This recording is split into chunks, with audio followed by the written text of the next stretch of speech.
So I will call us to order, and you're the clerk, right? Yes, Yes, I and am. you'll have to write, you don't have to write down everything we said, Okay. but just what we Yes. talked about. Got it. Okay, great. And if, actually, three topics. One is to choose somebody to be on the hiring committee. And Andy had, I think, volunteered, but we can certainly talk about that. To talk about amendments and the whole process with the merger, and to, fortunately, Curtis is able to be with us to help us talk about the, how to be more proactive, or more, not so much more proactive as more effective in trying to diversify our workforce. And this opportunity, so we'll start with that. And this opportunity came up when we found out that Jerry's job was open, and I wrote to Lyle and asked about, reaching out and possibly hiring Curtis, or spending some money on an effective search. So far, the things that we've done haven't really resulted in much success. So it seemed like taking an extra step would be a good idea. Partly, I felt that because I had seen the results of the second human resources person search, not the results, but the progress of the second human resources position search that the town had done. Last year we did a search, and everything we could think of in every place we could think of, in a lot of places that were recommended. And not only didn't we get any qualified candidates of color, we didn't get anybody we wanted to hire, period. So this time we engaged Curtis, the town engaged Curtis and Jen. I don't know her last name or how to describe her, except that she's a professional. Jennifer Jacobs. Jen Jacobs, yeah. Right. She's a professional in the field of finding good people for jobs. And the results were 7 really good candidates. So I'm hoping that there's 6 of whom were candidates of color. Yeah, or diverse yeah. backgrounds. So I'm hoping that we can engage Curtis and have that same success. But obviously, we have to talk about it and decide whether we want to do that. We have a position open for the principal, and then we have 3 people who are in temporary positions.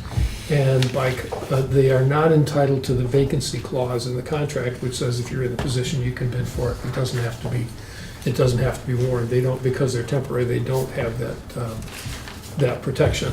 So we have to advertise the positions.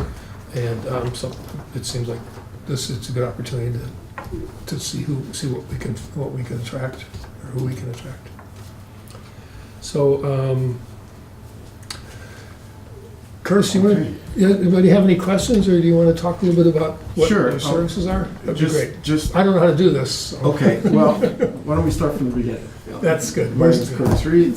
I'm Executive Director of Vermont Partnership for Fairness and Diversity, and our 30,000-foot vision for the state of Vermont is that it become the model for inclusive development practice in the United States. At about the 20,000-foot level, our mission statement is really around how to make Vermont the most desirable destination for persons of color across the United States, if not the world, out of the very selfish reason that our economy, our economic prosperity and growth over time is predicated on our ability to attract, retain the interest and dollars of consumers of color, and provide them with an experience that some of them will say, hey, I'd like to move here. I'd like to stake my claim in Vermont. And so the work that we do is really around, how do we pitch Vermont to this new marketplace. And with that, we've worked with the Department of Tourism for the last 6-7 years now. We're the creator of the African American Heritage Trail, as a shot across the bow to the marketplace to say, hey, come over here. There's a reason to come to Vermont. When I travel around and I say, my name's Curtis Reed, I'm from Vermont, I get two questions. Isn't that the whitest state in the nation?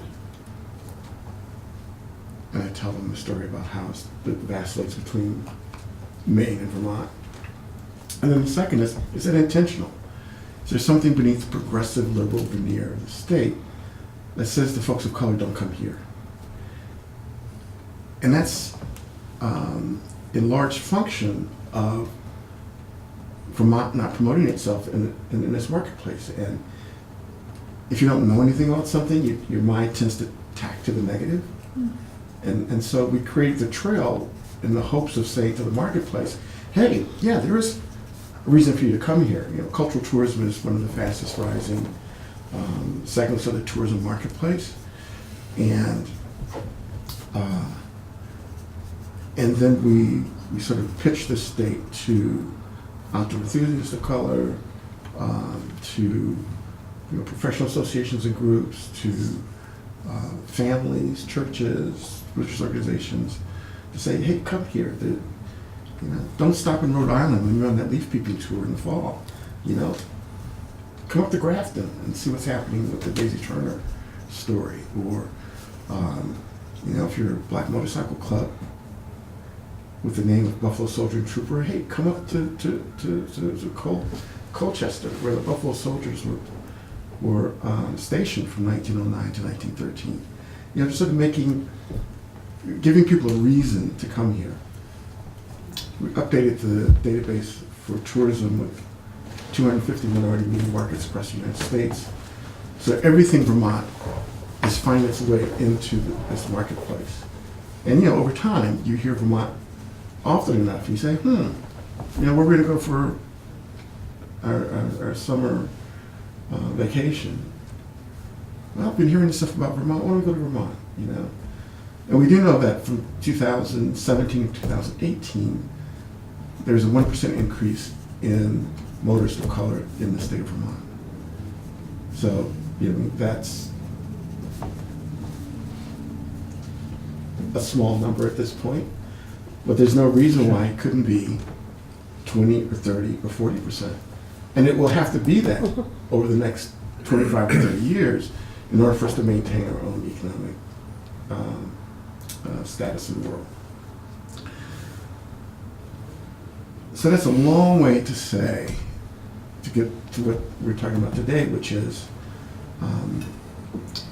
our work with municipalities, our work with schools, school districts, around recruiting, and our next workforce, our future workforce are in our schools today. And if we're not producing a workforce that has an understanding of the marketplace, an understanding of the new consumers that we hope to attract here, those consumers, once they arrive and find a workforce of knuckleheads, they're going to say, nah, Vermont's not the destination that we thought it might be. Whether it's, first contact with someone in law enforcement, or with a shopkeeper, or, if you're looking for, municipalities and businesses that are trying to recruit from out of state, that, the person arrives and then, they see Confederate flags in the parking lot of the business. They're saying, well, this might not be the place that I want to go to. So it really starts with how do we work with this resource that we have at our fingertips, which are our students, and to provide them with the sort of education that says, yes, we are ready and welcoming to all. And to be able to say that with conviction, not only in appearance, but in fact. The challenge we have is that students of color right now do not see adults of color as productive citizens in our own so that, you know, what kid would want to aspire to be a teacher if he doesn't see a teacher that looks like them? What student would want to be a business person in town if they don't see any business people that look like or sound like them? And so the lowest hanging of the fruit for us is, let's make sure that our municipal government and our schools are reflective of not only what the student body is currently, but what we're anticipating the marketplace will be 10, 15, 20 years from now. Because if they're not able to recognize that the market is there, if they're not able to have the tools to be able to access that marketplace, then we're going to see more stores shuttering on Main Street. We're going to see our taxes increase because we don't have enough people paying taxes at a level that is comfortable for everyone. So the idea is, when accepting what the economic reality is. I mean, there are a lot of people that do work around inclusion and equity and diversity from kind of a social and moral vantage point. It's a good thing to do. Let's hold hands, let's sing Kumbaya. No, that's not, we don't find that particularly productive, because it moves the conversation away from these really kitchen table issues of, you know, how do we build a strong economic base for our community. And we have two choices, frankly, in front of us. We can either continue marketing our services and marketing our towns and tourism to white heterosexual males with family incomes of $120,000 or more, which is what the Department of Tourism had been doing up until about 5 years ago. Or we can recognize that, and this requires moving beyond the conventional narrative that black and brown people don't ski, or, you know, we don't camp, or we don't hike, we don't bicycle, we don't, that we don't want to have a place where the air is clean and the water is safe to drink, or that we want to live on a human scale. And we've seen time and time again where communities sort of scratch their heads and say, really? They're like black skiers and snowboarders? And, you know, but for us, this is really about, if we're going to survive as a community over time, then we need to adjust what we do now so that this future workforce that are currently in our schools have the tools, the appropriate tools, again, to attract, provide an experience beyond expectations, and to retain the interest of consumers of color to come to Brattleboro, come to Southeastern Vermont. And so if everyone sort of understands that that's the vantage point from which we're coming, then we could go into the weeds about how we would be of service to the school district. So, Curtis, that's a very good overview, and I'm familiar with your work, and we've talked a number of times, and I think you're a great spokesperson for what we need in our schools. When we tie it with our current hiring needs, we have a very short timeline. Right. So we can't be unrealistic and think that we're going to hit a home run here before the middle of May. Right. So we have two different ideas going here. All right. What can we do short term? And I know that Lyle was great when we met on another topic and mentioned that you were coming, and mentioned that you had some you had some good contacts, like National Alliance of Black Educators. Mhm. I'm also, there's a perception that I think goes across cultural groups, racial groups, is that often hiring in schools, not just here, Mhm. comes from within. And I've heard people that I know say, I'm not sure I want to apply for that job because I think they already have a candidate in mind. Right, right. And so that's a question for all of us about how we do hiring. How often do we hire people from outside of our community? It's very common in schools to hire from within. And that works against this long-term vision that you've just put forward. So I wonder, what can we do, what are your different, hate to use this word, but I'm just going to say products, because I know you work for different organizations and institutions. What kind of program, service with fee do you offer to a group in the situation of our local school system? What can be done on a short term, and what kind of a longer term commitment would you see to solve this, to make progress? I don't think solve sounds, Sure. but to make progress on this issue with a longer timeline. Great. If I had a quarter, I would give it to you for the great segue. We didn't plan this. Right, but the reality is for us, we have a 40-year initiative. We're in year 16 of 40, called the Vermont Vision for a Multicultural Future. And so we've suppressed our socialization on instant gratification. You've called really late in the game for this year, and would almost consider this year to be a wash.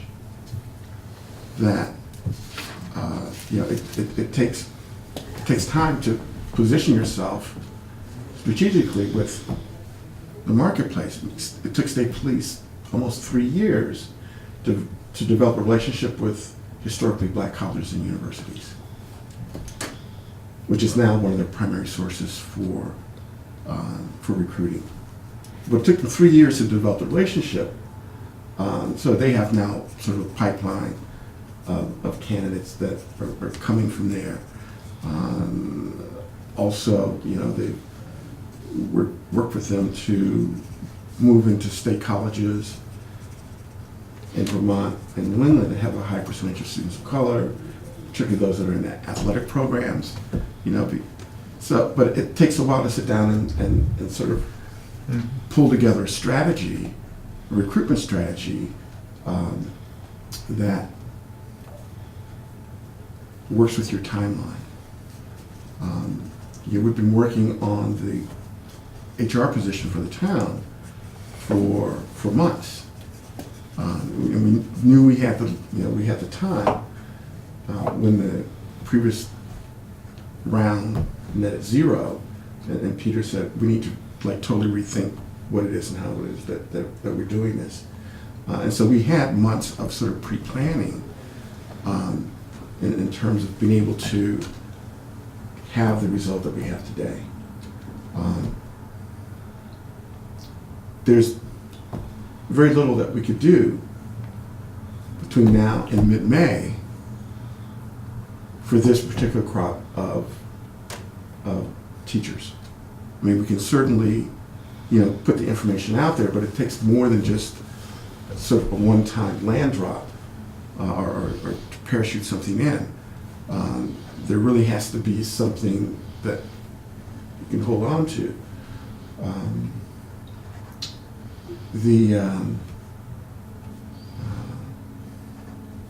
So that's the reality check. Can I interject one little thing here? Yeah. I was on the diversity committee for a number of years, and we've been talking about this, unfortunately, for a long time. And the answer that has been given is, well, we put it out there and we didn't get anybody to apply. And I wonder what your advice is, or your strategy, it seems to me that Brattleboro has a lot to sell to candidates of minority groups as teachers, as leaders, as educators. For one thing, I was just looking at those statistics in the last school reports we went over at the last board meeting, and we're like pushing up towards 20% of our student body. And these are children that are looking for leadership. They're looking for, what you're talking about. Right. And we're also a very culturally active community. We're not a sleepy, not to put down any other Vermont towns, but there are some far sleepier towns in the state of Vermont than Brattleboro, Vermont, where we have a lot of things that would attract people to come here who might not immediately think, oh, what would I connect with there? Right. Can I go a little bit more in detail with this? So it sounds like what you're saying is that it's not really in the style of work that you do to help us hire for a position that we have to complete our application process on May 3rd, the principal. It's now April 17th. Yeah, I know. And so that kind of timeline is not in the way that you do things. But unfortunately, it sounds like what would have been great is if we always have vacancies. So it seems to you as if we called late in the game. In fact, we only found out a couple weeks ago that we even had these vacancies. So we called you as soon as we knew, but the way that things kind of work is that when we find out, we start looking immediately. So but we'll always have vacancies, and there's always some turnover a little bit in the school. So it might be let's make a plan for what we're gonna do to recruit the teachers that we end up needing to fill next year. Yeah, absolutely. Then you're on a productive time. Is that kind of what you're thinking? This is a great It's time. never too late to get started. Exactly. And if something happens between now and the 3rd, great. But I know that you don't have the infrastructure in place to be able to do the long-term, to have the long-term presence, like state police has or City of Burlington has. So they're. The thing that I'm kind of wondering about though is we aren't going to hire any more teachers after this year, probably, because of the fact that we're being merged with these other school districts. So really, it would be the whole Wyndham Southeast School District that would be hiring these teachers. So I'm wondering if maybe it would, and there will be more teachers because of that, many more teachers that they'll be hiring each year. And while I really sincerely hope that we're not hiring any more administrators for the Brattleboro Town elementary schools in the next few years, I hope this is, gonna stick. That there's possibility that maybe within one of these many other schools there might be another administrator position that would come open. So maybe we should think about proposing this to that board. Or you can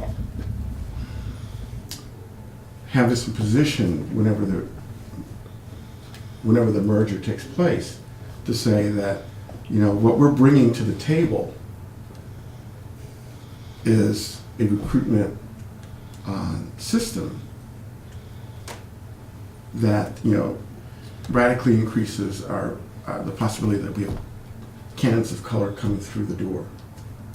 Yeah, and I think that's really been the hurdle, like Andy alluded to, is that who do we get when we get the applications? Not so much that I haven't heard. Well, there's opportunities for improvement at every stage of this, I think, and I noticed that you have some things in here about training for the board and the interview committees as well, which is good. Important. I don't know what is meant by the onboarding process. Is that what happens with the teacher after they're hired? Correct. Okay, so all of those are moments along the way when we want to make sure that we're doing everything in a way that makes people feel welcomed and, included in the way that they want to be. But that starts before the job announcement goes out. Right, yeah. So. Yeah, just sort of the sequence of, retention starts when you post a job announcement. Okay? And the way in which the candidate will perceive the job in the town will have a direct bearing on whether or not they want to accept the job, and two, whether or not they're going to end up staying, because you've begun to cultivate that need in them to nest here in Brattleboro at the point at which they're reading that job announcement. And so that, when they make it through the gauntlet of interviews and they say yes,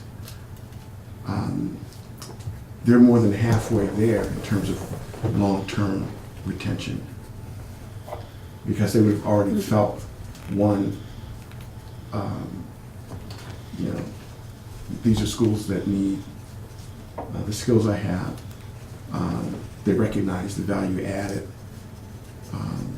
dimension that I bring, whether it's a teacher with mobility issues, who might be disabled, and the value added there is that all kids with physical disabilities will see, oh wow, I could be a teacher, or I could be an administrator, or I could be X, Y, or Z. Because they have a live example right there in front of them. That's value added. We have two candidates with equal qualifications. You make the decision based on who provides the greatest value. And the training that we do is, in terms of around implicit bias, says to those members of your committee that the default is not the fact that this person is married to your second cousin in the next town over, or there's some level of nepotism, or some level of, we belong to the same church or the same social club. That's not the value added that is going to contribute to the success of your community economically over time. I've been on hiring committees for the state where they have two equally qualified candidates. One is black, one is white. And the interview committee begins to explain all the reasons why the black candidate won't fit in. Well, what would they do?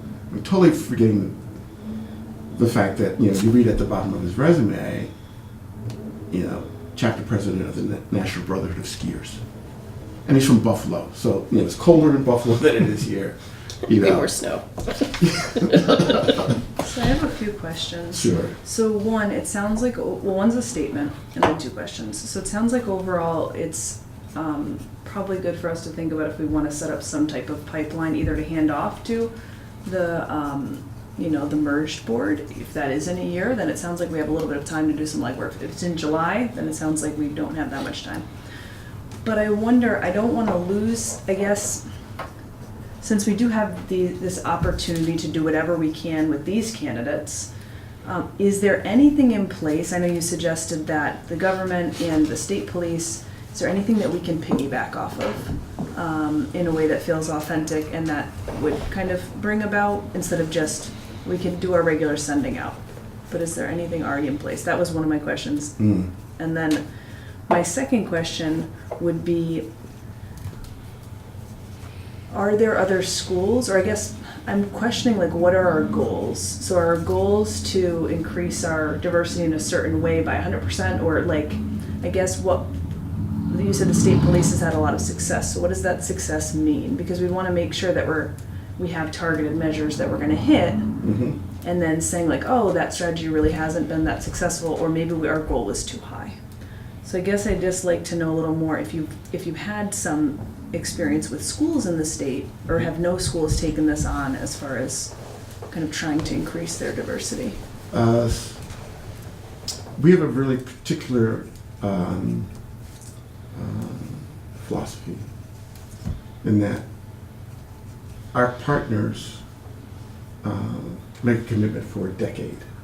Not that they're with us for the entire decade, but that there needs to be some continuity By partners, you mean the groups that you're recruiting Like the state for? police, you mean? Yeah, like state police or city Burlington Okay. or Rutland, or, you know, that our clients that are in it for the long haul. That's not simply to check the box. It's not, you know, we're to do this sort of as an immediate sort of Band-Aid approach to what is a long-term economic solution that we're sort of looking for. And we know from experience it takes about a decade for it's kind of the cultural shift to take place. One of the things that you do need from the outset is you need data. What's your attrition rate, you know, in terms of teachers, administrators? Are they people who were recruited from outside of the area, or were they coming up from within the system? You know, we need to have some data, some sense of what this population is and what why they're leaving, what brought them here in the first place. I mean, Are you some- asking about the attrition rate for For teachers teachers. and administrators of color, or just No. all teachers? All- Just all to know, like, under the the system, baseline. yeah. Okay. across the board. And then, you know, over the next year, spend time developing relationships with where you will ultimately be posting announcements, job vacancies. And these could be in really unconventional places. I mean, we, for the, like I said, you know, we post with outdoor enthusiasts of color, professional associations, and not in particularly in a direct line, but there are two things that are happening. One is, and you could have collaboration with state police because, you know, a trailing spouse may be a teacher. You know, but you know, it's sort of pulling together a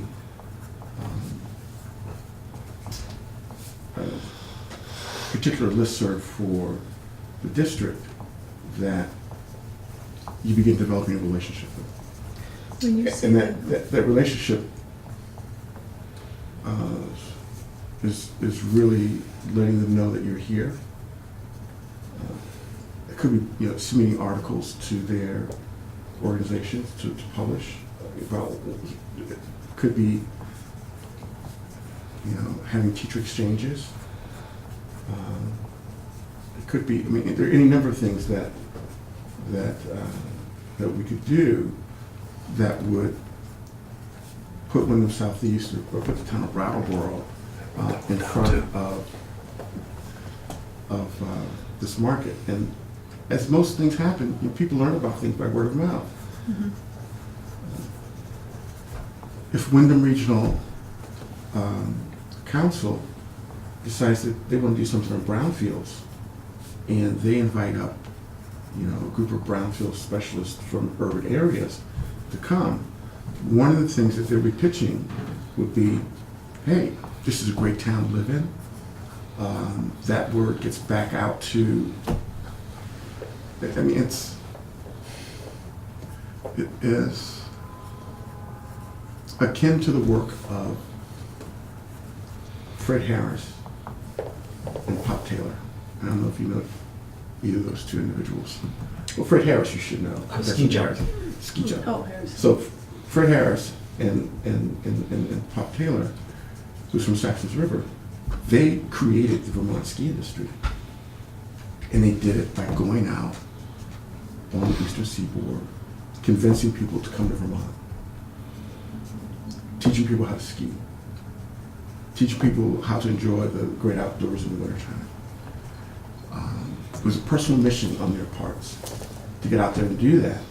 And over time, you know, took them a decade or so before people started to say, oh, Vermont skiing, to make the association. But it took that kind of individual ambassadorship for that to happen. And the school and the entire town needs to be doing that in a marketplace that doesn't know that Vermont even exists. People didn't, when Fred Harris went out, who didn't know about Vermont? They didn't know about skiing. In the same way that when we go out to communities of color around the states, they don't know about Vermont. They don't know, that this is really the center of the universe for all the reasons that have kept us here for at least 4 decades. But you need to start somewhere. And if you don't start, it's not going to happen. That does not solve your immediate challenge. Well, this timeline is, yeah. And maybe we can certainly do. Are there other schools that have, like, because you had mentioned the state police, so other schools that have listservs? No, There's no other school with connections already that we there's no other school. in the And no state. Burlington or? No. Okay. So have you ever worked in this area of employment recruiting folks in like K-12 education? We did, when Ron Staley was here, we did a workshop on hiring. But it was more of a sort of check the box sort of activity. Need to pass check the box. Yes, and we want to move past check the box. And it's But- really difficult, and let me tell you, it's really difficult for schools. No, let me take that back. And we've probably talked to 45, 50, 60 school boards. And the response that I get has always been, well, we can't commit for a decade. We can't commit for such a long period of time. One, because we don't know, next March whether or not the same people are going to be sitting on the table here. So we don't. There's no. And when pushed to say, well, you could have a standing committee, and regardless of who's on the school board, can handle this. The state police has been through 2 commissioners, 3 colonels, about 10 majors in their senior leadership. But each new leader has set the bar much higher in terms of fair and impartial policing, and in terms of recruiting, and in terms of community engagement. In spite of all the personnel changes that have happened over time. I was just going to say, we don't do that with many other projects. We don't say, well, we're not sure we're going to pursue the football team next year because we don't know who will be on the board. Or we don't say certain subject areas we're not, because we consider certain things to be fundamental. And I think that you've made a really strong case over the years that this is a fundamental issue. It's not window dressing, it's a fundamental economic, educational, social goal. And it should be viewed that whoever sits around this table would share that long-term goal. I mean, I think the only hurdle for us is that we cannot make any commitments to anyone for that long because the Right, board is not because of going this to board, exist. Yes. So I would really love to see a long-term relationship like that form with the new board. But I think as far as our board, I mean, I'm wondering if there's a way we could kind of like start off a relationship as an example of what could be done by the following body. Yeah, I mean like legally, we can't make arrangements to commit to anything that goes past July because our board is dissolved then. And we're not making a unless there's a stay, but even then, we might have till July 1st, 2020, right? And so then we would be able to hire teachers next year, our board would, but depending on what happens. I would And say then we put are. in the budget. Yeah. Right, Kim, right, what Is you there a were, lot- I said, we could put it, if we had another year, then we could put it in our budget. right. We are And making it can't- commitments, Yes. even with these hirings, we're making commitments to people that go beyond the existence of the Brattleboro town, But I perhaps think beyond that it. there is a body that's right now making their budget for next year. And that is the WSESD budget that's right now being determined.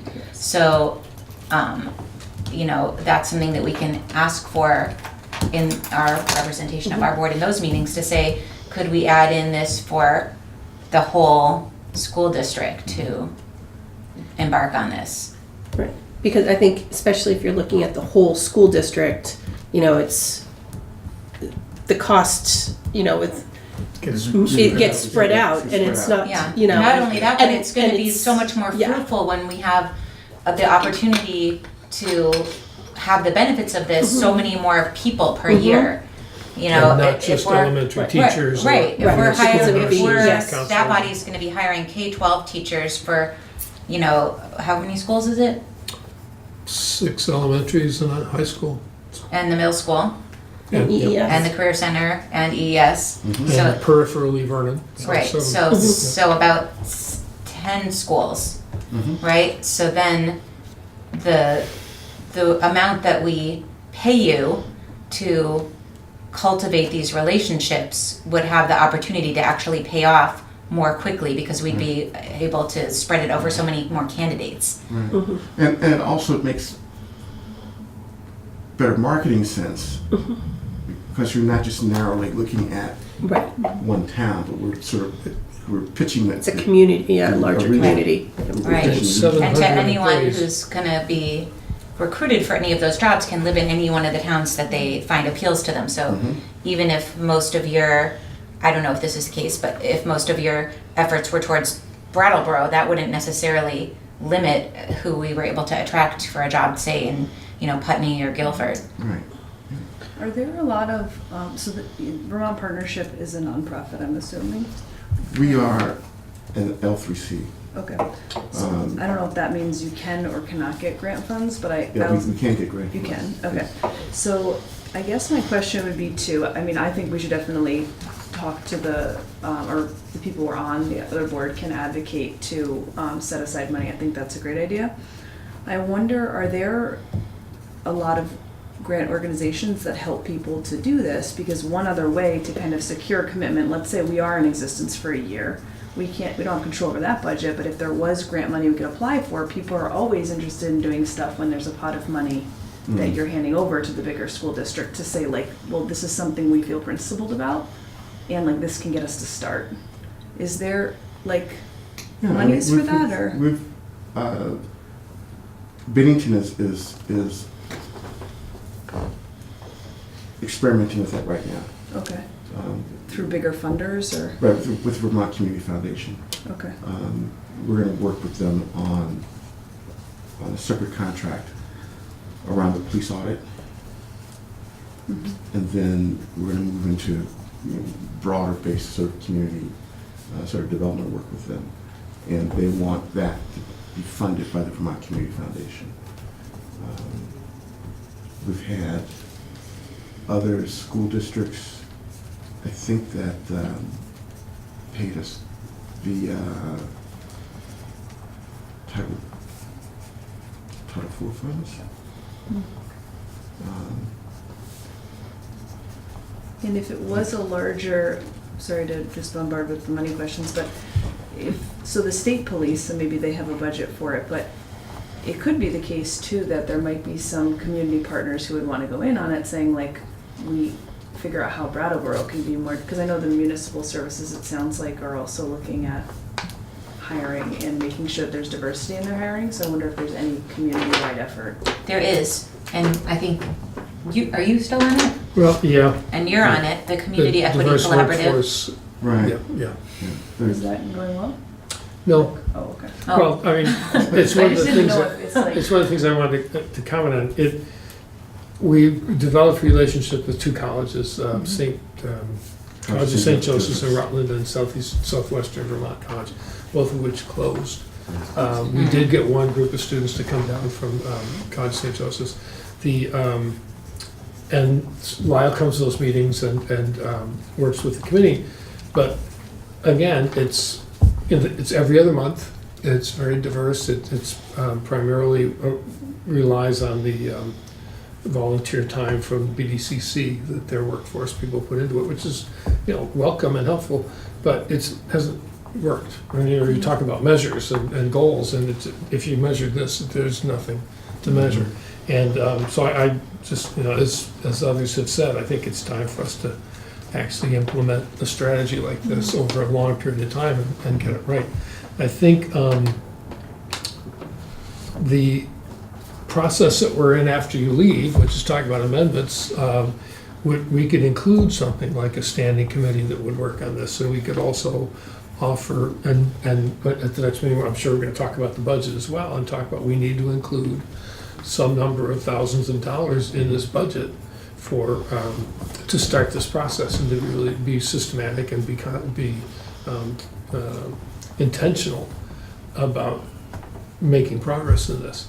And it's hard to imagine that there would be resistance to that unless the budget got voted down. We have to cut a bunch of stuff. But we also have a very sizable surplus, so we could finance a lot of it. If we have a year, we could certainly finance a really good start to the relationship. And if we don't, we can offer to include some of our reserve fund in the budget to pay for it for the first 3. We could do whatever we wanted, really. The other thing, though, I wanted to get to, because I think we're kind of consensus about we're going to move this forward one way or another, is you mentioned parachuting in, and I think your question was kind of, are there some things that can, and I've described myself often as ready, fire, aim. Right. And I'm just wondering, is there anything you can parachute in the next couple of weeks or parachute? Well, yeah, I mean, there is, but with the understanding that, It may not come to anything, right, that, but we already at nothing, so we can't lose. And that has been the modus operandi, I mean, the parachuting in. well, let me ask, what would you do with a search on this timeline? Because Lyle had said that you had consulted with her last year and given her some advice about ways to where she could search, where she could list it to Right. attract more diverse candidates, and she did that again. Is there something beyond that we could do in this amount of time, or is really just where to list the job all we can do at this late date? well, there are 2 things. I gave her the information, but I didn't read and take a look at what the job announcements say. Well, I think they've already been put out for all of these jobs, though. Oh, yeah, Yeah. yeah. So I don't think legally that we can make any changes to them at this point. Okay. So Is that's- that, Well, am I right on that? we could We can change the we- job if we, listing? we could add something to it or resubmit. Okay, the we thing. can. I mean, people respond to, I'm sure there are probably limits to what we could change. We couldn't change the, well, no, it's all contractual in terms of the contracts and stuff, so. Well, If we wanted to, if we wanted would- to add a supplementary application, so we we would can do look that. at the materials, your recruitment materials, and we would scrub them for dog whistles. One of the first things we did with the town was we took a look at their job, their materials, and there were a couple of places when you read between the lines suggest that the town was under duress, that they were under a consent decree, and they were forced into looking for a diverse candidate because That they accidentally implied that, though it wasn't the case. Is that what you're saying? Right. just unconsciously. it was and there's a run-of-the-mill job announcement. They were trying to say we welcome candidates, and it That's ended up saying exactly it, we're yeah. being forced to welcome candidates. Right. Sort of was the accidental tone of it. Exactly. So the first thing that we do, we take a look at your job announcements and related materials in terms of what you send out to candidates once they say, yes, we're interested. And to, make sure that Brattleboro is presented in such a way that people would say, oh, yeah, this is, Well, that was one of my original questions, is about, in your opinion, could more be done to promote this corner of Vermont as a, well, I know you work Oh, yeah. statewide, yes. but it's a rhetorical question, but it seems like, have we really done that in the past? No, We- the town hasn't to done the- that town has not done that in the past. And it's a case where, you don't judge the cobbler by his shoes, or her shoes. Hey, David, I had a quick question. Didn't we do something, Lyle Holiday, when we were meeting, Robin and I, we were talking about this agenda, and she made a mention that, isn't there some increase going on, maybe you know, about the diversity coordinator position? Aren't we Yeah, raised? Yeah. there's an additional position that's Yeah. added, a And is it- halftime position. Yeah. Is it halftime been position. filled, or is?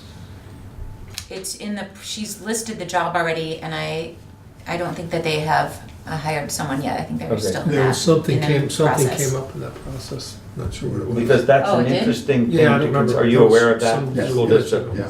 Is that, are there any opportunities, potential, does that open up any, for the bigger picture? I mean, the Start role of that job conversation is really to support the students and teachers. It's not so much a recruiting of staff job. Right. So I feel like what it's gonna provide in terms of the staff is it's going to help us create a more welcoming environment for teachers that might be diverse from the mainstream group. And so it could help with like word of mouth stuff and retaining staff, but I'm not sure it would, besides the word of mouth thing, do the kind of stuff that we're talking about in this proposal. Okay, I'm just- Yeah, I saw I think Lyle sent me the announcement for that position. But again, it's episodic. It's not connected to a full sort of robust strategy. And part of the strategy is, so let's say you're successful at recruiting 3, 4, 5, or 6 teachers and administrators of color, and they land in their schools, and after 18 months they decide they don't want to stay. Simply by virtue of the fact that the teaching staff, or the culture within the buildings, might be such that, and we've seen this in other places where, like there are bets, how long will this teacher stay? Like there's a pool, the teacher of color will be here for only 1 year or only 2 years. So it's because the environment at the staff level is hostile. And so, for looking over the long haul, that first year is also around, this is the onboarding process of making sure the climate in the schools is such that, having sort of a diverse staff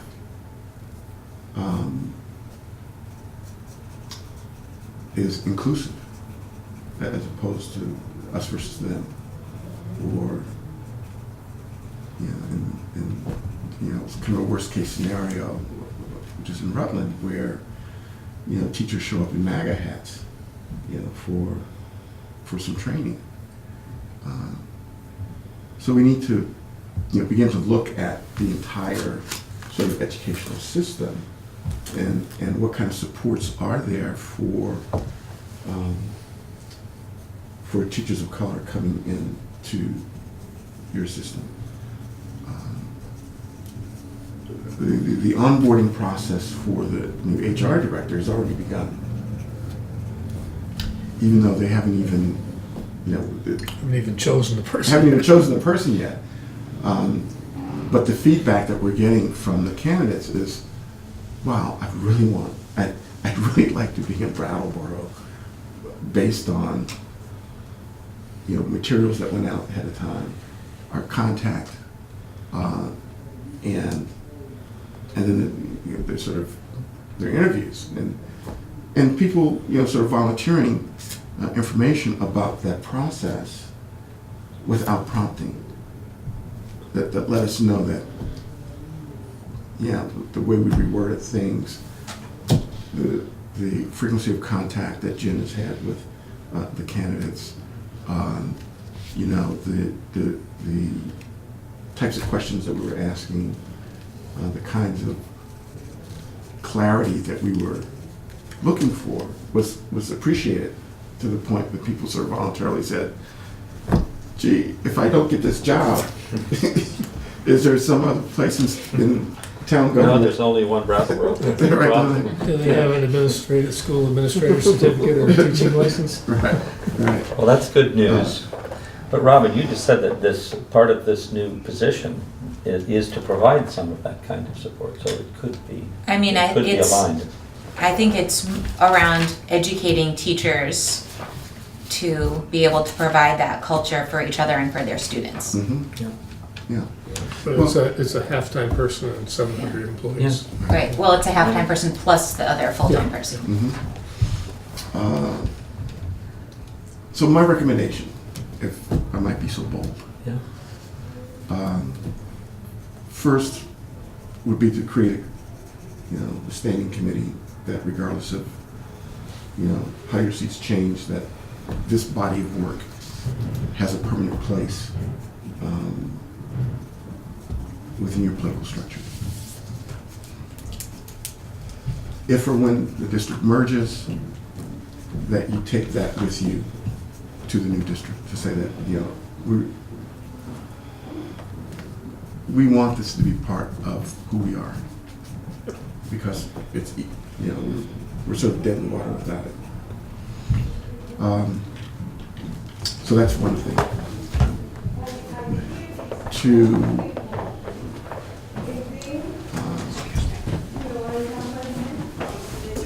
we would consider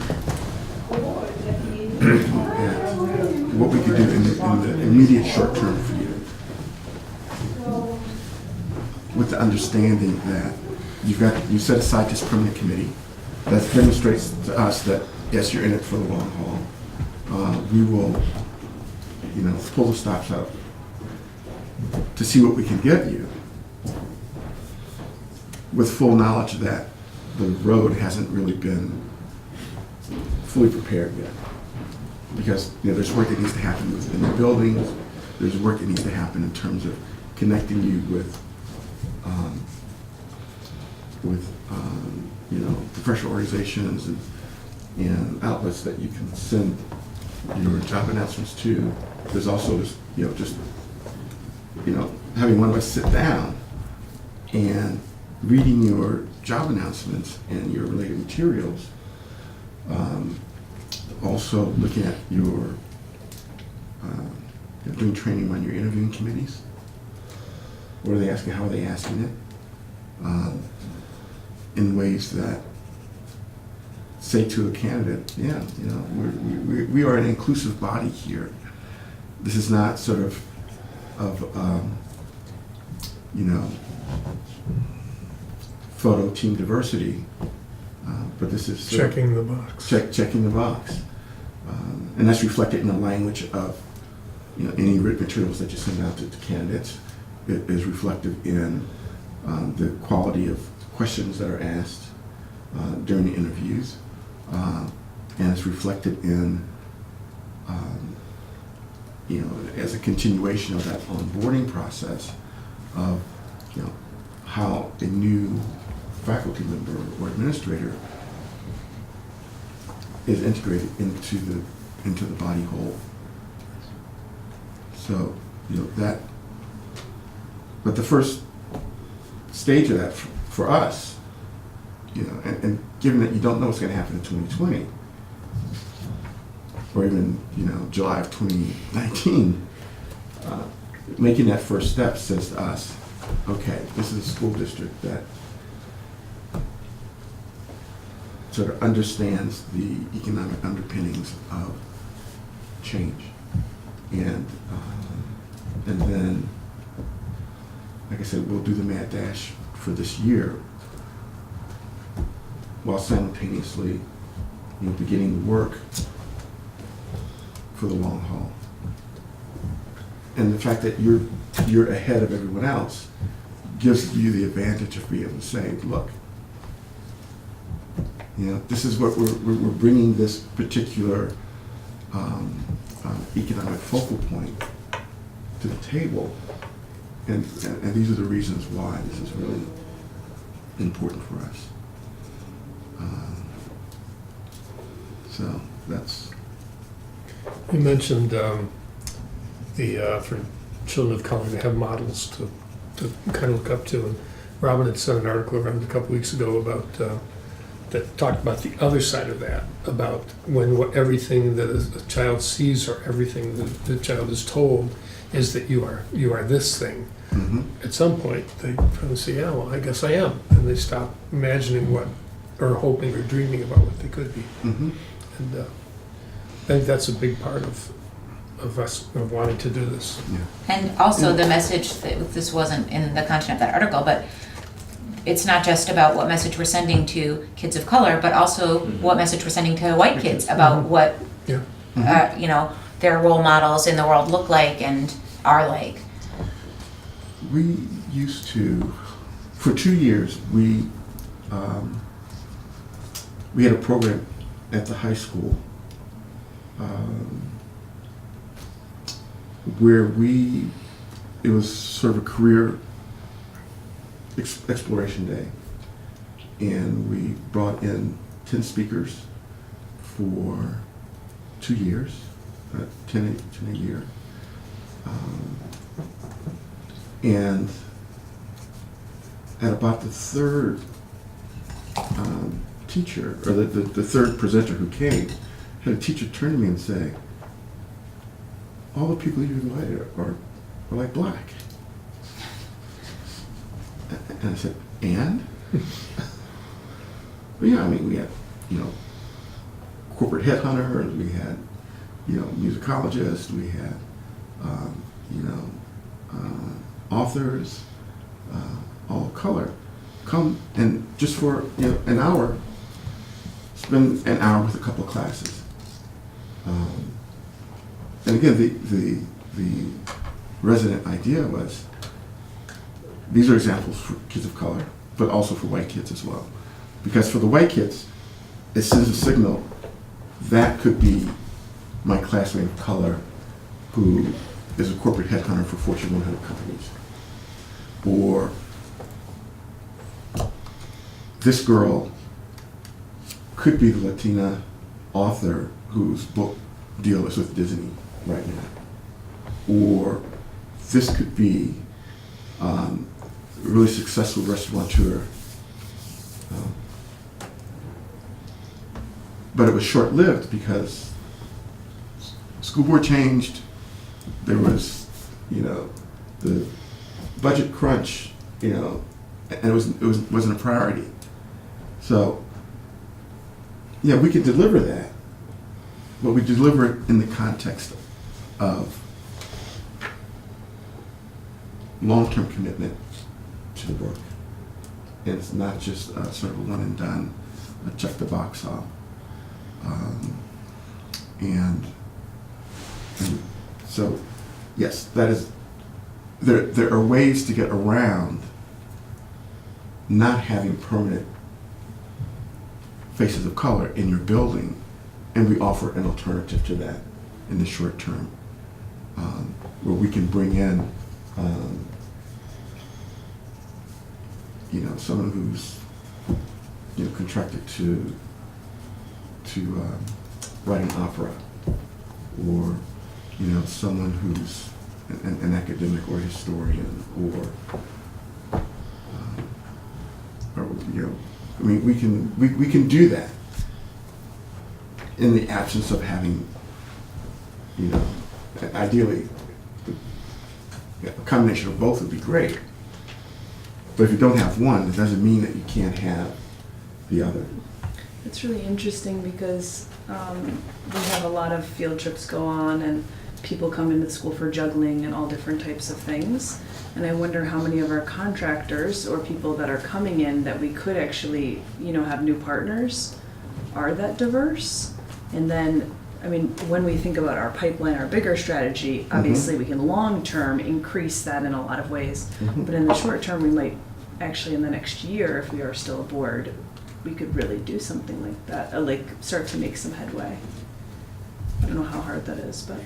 We've got a 1% fund that the board is also able to apply to use, and we could make that a project to find So- and use of people. So, Curtis, generally, like for the first year, starting out of your tenure, how many hours are you looking at? You know, I'm just looking at the fiscal Yeah, dollars. So what's the Yeah. ballpark what's here? Well, What- that- I mean, obviously, it's not going to be exact, but Right, no, it's not. roundabout. What's the ideal number that you want at hours that you want to be working with a new group? I would say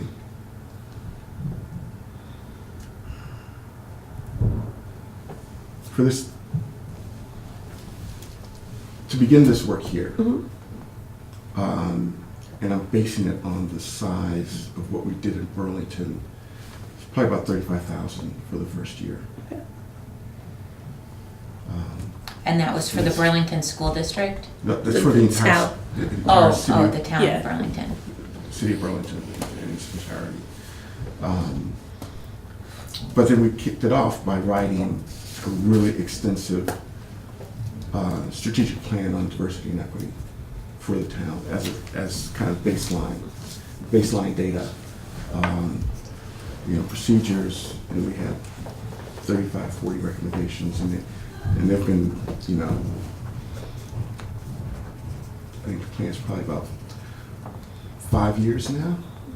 We were with them for the first 4 years, and then they had a critical mass of folks that sort of understood and had the skill sets around implicit bias and and we felt that, you know, we could step back and let them kind of go on their own. And here you have an equally complex sort of organization, sort of to start with. So, yeah, I would. And you're saying it's something that we might start with a $35,000 a year average ballpark, and then depending on how things went into the future, the needs might change in the future years, or? Right, that, say if we start off at 35,000 with just the town, so you merge, then that would go up because we're working obviously with many more schools, many more administrators, and a larger footprint. Right. There's more people to train Right. and within the system that are doing the work of searching for these candidates. Right. Well, that And would then the question is whether you want to simply limit, we're not going to recommend this, that you just simply limit it to recruiting. Because also the work in the schools around climate Yeah. and around, you know, making sure that over the short term, kids are getting the kinds of exposure that we want them to have. Well, I think that's something that we already are funding in the 1.5 positions that we have. So I don't know if we want to include that in the scope of this work, because we already have something in our employment structure that's specific to that. I would, given how having one person, the impact of having one person has been really small because it's one person. I mean, it's been continuous over a long period of time, but I think if we really want to see a change, we have to do a lot more. I understand, And but I just, separately from the structure of I the- don't want of to the do something that's gonna like step on the toes or interfere with the work that this other position is trying to do. I think that if we feel like 1.5 people is enough, we should talk about adding more people to that department rather than having an outside contractor doing intersecting work. You know what I'm saying? Yeah, I agree. I think we'd want to be very cognizant of that and working, and, coexisting with what we've already set up and with the SU, or the S, Yeah, the it is the group. SU. It Yes. is the SU that's in there. And making sure that we're not, doing double work, that everything's, all the work being done is moving forward at the same, at the same time and not, Right. colliding I with mean, each both other. hands should definitely be talking to each other, but I don't Yes. think that we want to start adding a consulting role that is overlapping with the job responsibilities of this other role, even though I think you're right, David. I think that I really hope that position grows, the second position grows to full-time, and see in the future if there would be more people even than that merited. But I'm afraid of creating something that's gonna, Take away from that role. I don't want it to be like one hand against the other. I Right. want it to be like both things are working and maybe we side by side and together. And we definitely, maybe we see, because we've added the half position, see what type of support they need. If they feel they need more support, then we look at it and adding it or that more way. hours than Yes. they have in their Yes. job if they need more time. Typically, when in you their have job. a standing committee, so if there was a standing committee for the recruitment and hiring piece, is it the case that school administrators sometimes are on that standing committee? I'm not sure what the standing committee would look like. That was another question I was going to ask among ourselves about what kind of structure can we create that persists beyond the length of our board. We could, put it into the amendments. I guess I was wondering, like, if it's a standing committee on the merged board, right? Like, we Right. have some That standing the committees. community yeah. votes for, so it's there, and you Would can't. it be the case, because we have administrators come to our meetings a certain amount of times, would it be the case that that standing committee, the administrators that you're referencing, could be a part of those meetings, and then therefore there would be, they'd be aligned? Right. If there's Would that just be fair one enough? board meeting, as opposed to the six or however many we have, it would be, Possible. it seems like it would be manageable. The committees that we have now are all kind of independent. Some of them have board members on, some don't. Some report to boards. Most, I don't think any of them really report to boards. But I What wanted to committees go. are you talking about? There's a finance committee, we have the diversity committee, there's also teacher curriculum committee in the high school, there are a couple of other Okay. committees that don't meet very often, do much. But this would be a different structure, but I wanna go back to one little glitch that came up, and one is how would I'm calling you consultant, how would consultants collaborate with the 1.5 diversity coordinator positions that we have and not be, bumping into each other, doing the Right. same work. Right. And then a separate question, do you see Yes, well, the difficulty there? I mean, you know the personality, so it's. My first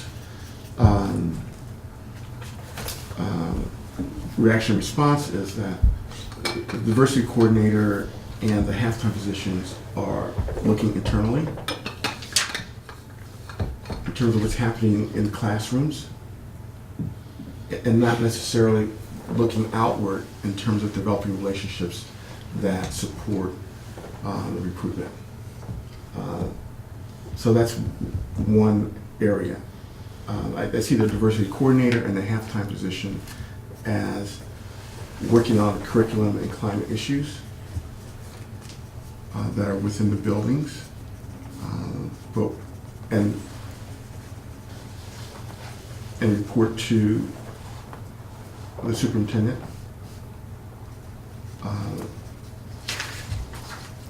The consultant serves the board in terms of my work and work product, serves the board, and through that, the district wide. But that's very clear distinction between the work that we would do and the work that is happening under the diversity office. The one area that Andy, let me- could I'm gonna- overlap is the onboarding thing. Right. The overlapping would be onboarding, where once we have Yeah, clearly. candidates, then, the diversity coordinator, the work that's happening in that shop serves to prepare the arrival of these new teachers and administrators. I wanted to follow up on a couple other points. You mentioned in Burlington that during the fifth, or after 4 years, they had built capacity and really didn't need the support anymore. Right. And I think that's the difference between having people that are right, one of the differences between having people that are on staff and having someone that's coming in for specific purposes, for specific goals. And part of it is building capacity and doing the implicit bias training or doing that work with the whole staff, which would be much more difficult for the diversity coordinators to do unless the position has changed significantly. But so it wouldn't be a permanent position that's always there. It would be there for a particular set of goals and purposes that gradually you work yourself out of the job. Right. Hopefully. That's first line of my contract says, Yeah. work yourself out of the job. Yeah, and the other thing is that I think it's really important, and this is from seeing initiatives undertaken by school districts and seeing them flounder sometimes or just gradually peter out, is that if it's a part of the bureaucracy, it's less likely to be as effective and to be able to really sort of purposefully pursue the goals as opposed to fit into the process of all the other things that need to happen within the system, to keep it a little bit separate from the system and to report to the board, because it really is a board initiative. And we're the ones responsible for hiring and for the workforce. And I think that's a really good model to adopt, because it means that the goals can be distinct and that we can really follow them, and it doesn't require other people to not do things that directly related to working in the schools or working with the kids in order to do that. Right. So I think it seems to me there's a strong argument to have a distinct organization doing that work, as opposed to trying to expand the diversity coordinator positions, although that's Yeah, fine I mean, too. I think they might need to expand for their own reasons, not to take over this work. I just Exactly. meant, I don't think we want to get into having this body, Curtis's consulting group, be looking at affecting the school climate as one of their primary goals, because I think that already is in the role of the other thing. But not that I wasn't trying to say the other way, that like that office should go and take over this Right. this recruitment piece. I think that's outside the job description completely. But I think some of the other things that you mentioned, like bringing in, well, you mentioned brownfields experts coming up for the regional commissioner, people coming into the area, teacher exchanges, having faces of color in the buildings, having speakers and residencies in the schools. Those are things that that could be done, I think, more quickly and more effectively by someone that was part of what they're supposed to be doing, as opposed to working with all the staff in the way that the diversity coordinator positions do. Yeah. And I think that, well, again, it's there's an urgency that I feel about this. We have no pride in authorship. We know that all the work needs to get done. And we realize that, and in some cases, we don't want to do all of the work that needs to get done. That there are other folks that are better placed to be able to be more effective than we could be coming in from the outside. So you already have someone in place in the schools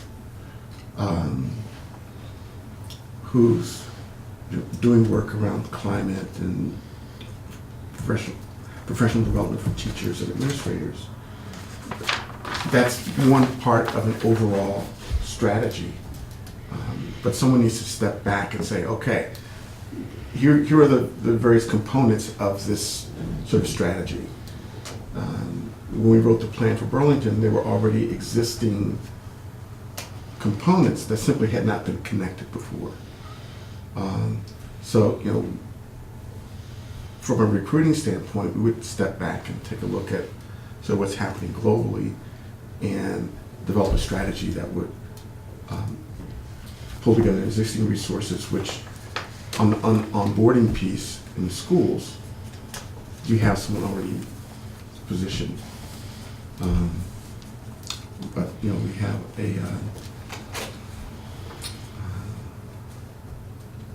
but, you know, we see this as being separate and apart from what's happening in the schools, but simply to building capacity within the board and capacity within the district to recruit a diverse, more diverse workforce. I just rudely looked at my clock and it's 8:23. And I think we have other agenda stuff to do. I wonder, does anybody have any other think- thoughts or things that are? Well, wanna this have? is, if we want to hire the Vermont Partnership and Curtis to give us some consultation on these listings, I think we need to do that tonight. Mm-hmm. The other stuff, I think we can talk more about what would be the best way to create that sort of committee structure that he mentioned, and about what is the best strategy for creating an ongoing commitment to this economically and just, meaningfully. So I think maybe for tonight, I think that even if this doesn't manage to get resumes on the desk of Lyle that are more diverse than what we had in the past, just having this organization look at the stuff we're sending out and what we're doing could be useful learning for the future. You know what I'm saying? About is there unconscious things in our job listing or in the materials that we're sending or not sending to candidates that could be missed opportunities for sending a message that we really are going to be an inclusive climate and all that stuff. So I would move that we hire the Vermont Partnership at its standard rate of $195 per hour to advise Lyle about the job listings and materials, including where to list them. Although I think she's already got that information from last year. I think, and additional places to list. Yeah, I mean, I think that's the thing that she might already have that from her work with Curtis in the past, but I think still having a second glance at these materials that could give us information about how we can do things generally could be helpful, even if we don't manage to get somebody else in the door for next week when they start going through the applications for the principal. And one other thing, and if possible, send out a supplementary job description, or what does he call it when you send out, when you list a job, list an opening? Posting, yeah. Potentially send a second posting. So let's say we did get. Wait, can someone second my motion? Go ahead and I second. have a question about that motion though. Yeah, well, now. But we need to, yeah, we need to, Kim Yeah, we seconded. have Yeah. to second and then Kim we can before we can seconded, discuss so it, now we can- unfortunately, the lovely Robert's rules. Kim seconded it, so Yep. now we can talk about it. Okay, Okay. go on. So the question is let's say we did by chance get some more diverse candidates, which would be great, although we might not. Did we want to pass it now so that we are appropriately interviewing and that whole process? Because you had said it essentially doesn't just end with getting the candidates. So like if we get a candidate, and then do we have to then again come back to this to say like, oh my God, now we don't know how to interview, and now we don't know how to, like, Good how point. broad do we want to make this? So that she can move forward if need be, but if not need be, then she doesn't need, she won't do it if there's not candidates who. I feel like we should talk to Lyle before committing to anything further, but we're gonna have another meeting in a week, right? Is that a week until our next meeting? 2 weeks. No. Oh, 2 the union meeting is Oh, next week. okay, not It's our 2 board. weeks 2 until we weeks. meet. But, well, we could. We're not committing Lyle to do it though. Right. We're just saying she could do it if she feels like that's a good idea. What do you mean? Yeah. Well, Like, suggest language, or, Yeah.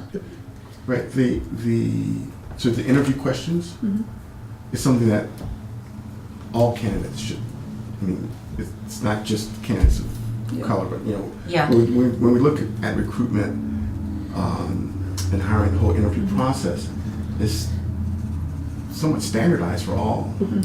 So currently there might be questions that are being asked that, of white candidates that, might be sending signals in a way that were unintended. I'm sorry, I misunderstood what you were suggesting. Could you say it again? So I was suggesting that we broaden, I guess, if that falls into recruitment materials, then I'm fine with it. If The recruitment questions materials and- does not Yeah. come into, because recruitment suggests before an interview. If recruitment materials does not include interview materials, then I Okay. suggest we include interview materials. I'm sorry, I was interpreting that based on some of the things in the proposal that I thought you were talking about, the implicit bias training for the interview committee. That's the thing that I was like, let's talk to Lyle first before we decide how we want to proceed with something like that. But yeah, I think I'd be happy to amend my motion to include interview questions, yes. Let me just ask and continue the conversation. Do we want to have the interview committee be trained in implicit bias interviewing anyway? Even if we don't get candidates of color, I mean, wouldn't that be worth doing anyway? Yes, I mean, I'm just wondering what, I just would like to have Lyle's perspective on this before we decide all of these things. I mean, Just the timing aspect, I think, is what Yeah. Robin's kind of, I can, Yeah, the timeline is incredibly short for this. yeah, it's incredibly short, and Yeah. just, I think and it sounds good. I think I'm just it's not sure everything say something tonight, that let's we have commit to that. do, and we should do. I just don't know time-wise, with it being at the end of the year and trying to get these interviews done, if these teachers are going to have time to add one, Right. A much Right. needed, So the something, committee is- obviously we want to have done. Let me It's- just explain for a second about, this is what the committee looks like. And maybe you're we can- having the time to get in there Right. too. Right, because my dance card is already. Yes, Yeah. and for you to Okay. get on your schedule, to get everybody's schedules to Yeah. coincide within a couple of weeks. I Right. don't know if we're going to be able The to do logistics of that Right. as much as we all want to do that. And the committee that hires these people, it's different for each teacher, I think, right? Yes. the And individual it's a committees. combination, Mhm. each one is a combination of administrators, teachers, board members, and parents. Mhm. So for 3 teachers and 1 administrator, you're looking at the schedules of 15 or more people, plus Curtis and his staff. That's only the hesitation I had about what is the logistics on this for this really speedy process here. Is there a reason why it's so, I'm sure there is, but why it's so speedy? Why it Yeah, has to be done? this by is the third? time that teachers get hired, and they get hired, and if Very you don't get quickly. them, they're gone. Oh. And especially for the used to be different. principals. Yeah. Yeah, Yes. especially the Some I mean, principals I give think- more notice, and it's not a reflection. Yeah. Yeah, she's, The principal leaving is well within the legal Yeah. way of doing Yeah, it, she was but well it is within true it, that yeah. some Yeah. principals would have given notice, could have, there would nothing to stop them, like in the fall, if saying they this had is made my up their last mind year. in the Yeah. fall. Yeah. Then this process could have begun. It's my impression that they really like to have teachers hired by the end of the school year because the pool is much, much smaller after that. So that's why it's a rush to hire people. So let me, I wrote a few more things down here, which you didn't see when you made your motion. So let me just Okay, read through this and okay. see if I kind of have it. Move to hire Vermont Partnership at $195 an hour to advise the superintendent about job listings and interview materials and additional places to list. That was the initial motion. That's what? That was the initial motion. Yes, and then the previous or subsequent conversation is, send a second posting if advisable, and so I put in a semicolon. Another one, work with the interview committee and other support as needed by the superintendent. So that if it's possible, if there's a need for one, if we have candidates, that 1 or 2 of those committees will be interviewing.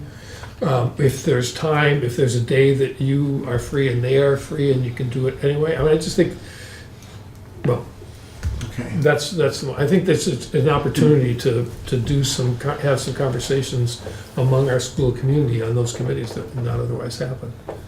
That's kind of a big advantage. Another option in the absence of, training those committees, because the schedule might not work, Right. that I sit in on the interviews, that I be a member of the interview committees.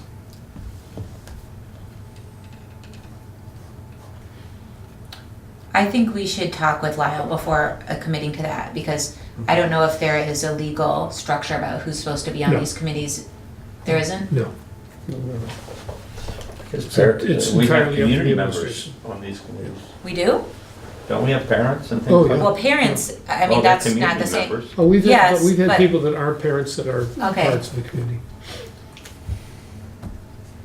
Yeah, I mean, when I had kids in the school, I sat on a couple of hiring committees. Right, I didn't know if it was limited to parents, is what I'm saying. Oh, I didn't know if the No. community member was limited to being parent, because that's the ones that I've seen so far. And that's typically who it is, but it's not Okay. exclusively.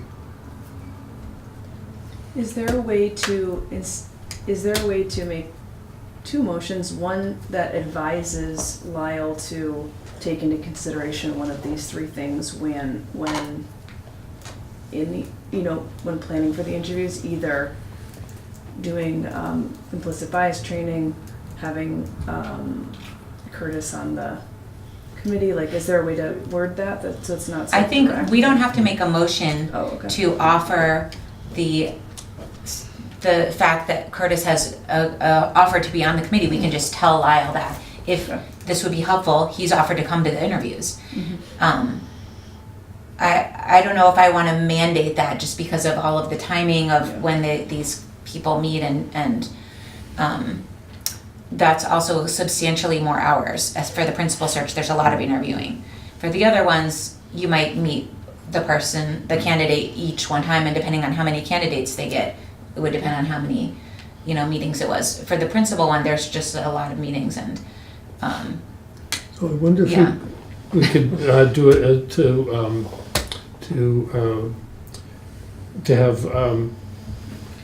have Curtis work with the superintendent to support the work to work with the superintendent to support the work of the interview committees. And work could we that put process something out. in there about, we will, I'm not sure how to word this, but to say that we would be open to paying for Curtis to come to these interviews if that seems like the right thing to do in each given situation. You know what I'm saying? So where it says, like, if you guys all want to do this, we'll pay for it, but not to say, like, he has to be on every one of these committees. Mhm. Well, so the places where the schedules work out and the need is clearest, and I think that's and if we're saying that we're gonna hire him at 195 and part of it's to support the. How about if we interview just committee. put and possibly attending interview in the motion? Would that cover it well enough? I don't even know if you need to do that. Just support the work Of of, the Okay. interview process. Yes. That Okay, could be Yeah. there you supporting. go. I mean, Yes. it's however she Yes. sees it. Okay, that's good. Yeah, support the Okay. work of the interview committees and other support Yeah. as needed by the yes, superintendent. I think Yeah, it's, and I think, I don't feel like we need to put in the part about the second posting if advisable, because if we're putting that one of the things that he's going to advise on is where the job should be listed, and he says, well, I see that you listed it at blah and blah, but what about these three other places? Then that would obviously be the next step is, okay, I'll send it to that. And if you see issues there's with the some- materials Right, that went in the out, job listing, then it- she can post a new one with the yeah, additions to that. and some of the postings will be via social media as opposed to your typical Right. job School board. spring. School spring, right, which Mhm. is, but we would have a pipeline directly to, outdoor enthusiasts. and all Okay, that. right, and I But- think also if it's something, I'm wondering if, a listing is shared by the Facebook group of Vermont Partnership, that's sending a Right. message to Right. the people reading that like, oh, this group's promoting this job, Right. rather than them just seeing it on School Spring with no sort of like endorsement of the Then you community. can Right. post it to the Brattleboro parents and the school websites. And Right, So can you reread what we have? okay, now? this is what I'm gonna, Do you want me to Okay. read this and you can write it down to get it? Let me read what Okay. I have written Okay. and see if you guys think this sounds good. I move that we hire the Vermont Partnership for Fairness and Diversity for their standard rate of $195 an hour for consulting services to advise the superintendent on the 4 positions: job listings, materials, interview questions, and provide support for the interview process if needed. Does that sound good? Now, you didn't mention additional places to list, but Oh, I'm sorry, I crossed that out, but along with another thing, didn't mean to do that. Okay, let me read it one more time, sorry. Okay, I move that we hire Vermont Partnership for Fairness and Diversity for $195 an hour to advise the superintendent on the 4 positions: job listings, materials, places to list, interview questions, and possibly provide support for the interview process. Second. Did I get it all? Yep, so it's moved and seconded, further So discussion? what we're basically doing is supporting this work, but we're leaving the decisions on how to use the resources that you're offering Mhm. to Lyle, who is the one who is in charge of this process, Mhm. ultimately. But we're kind of making a board statement that we want to move in this direction. Yeah. Which I think I think she's supported. Well, that's, And that this what we're is, basically saying is that we're with you. These resources are available. We're recognizing that we can't go in there and sort of direct it all or fine tune it, because for one thing, the constraints of time, Right. but it also points us in the direction for moving forward and building upon this with a longer term arc. Well, I think the longer term arc is with the creation of the committee, yeah. the subcommittee, the standing committee. Yeah. Just to be clear though, Andy, our responsibility is to set the goals or the policy. Yeah, And that's what we're our saying. goal is to We're not telling you how to do it. hire a consultant to help with this work, to Do make we it need to work. define the overall budget, or is it, No, is that it's- considered normal to just say we're authorizing to Well, we operate at this sometimes rate? will say not to exceed, but Yeah. And we have no idea and then what's gonna. we operate in both realms of either, you know, up to X amount of dollars,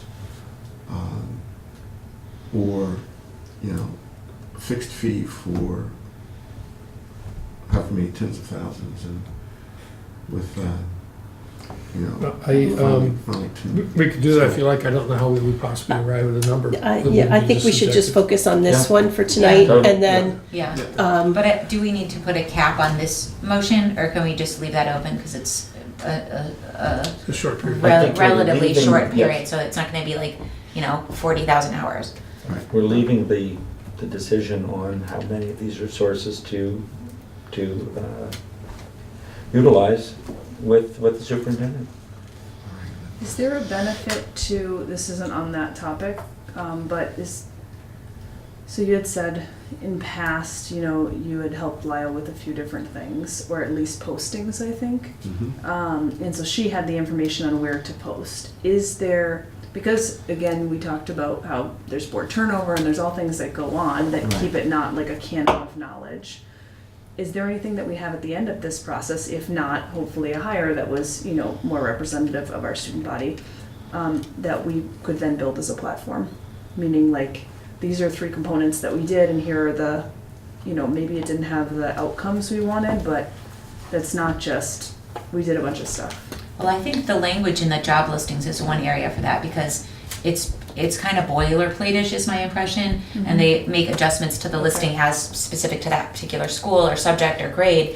But if there's things that are in the generic, stamp language that we're Yep. using on each of these, some of which we copied from what you did for the town, so you might recognize some of the things. But if there's something in there that like every time we're putting that and you're like, here's a better way to word that, Okay. then That it I can think be that's something we can institutionalized. be going on. yeah, it's just something that'll for get it. used, And the same every thing with time. materials that we send out to candidates and interview questions. I mean, all of this is like institutional knowledge that could be the seed of what more to come when we embark on this more long-term process. But I think that, you know, for this, I think that is a good goal for this process, because we're not just saying like, we'll just spend money because we hope something might happen, but probably won't.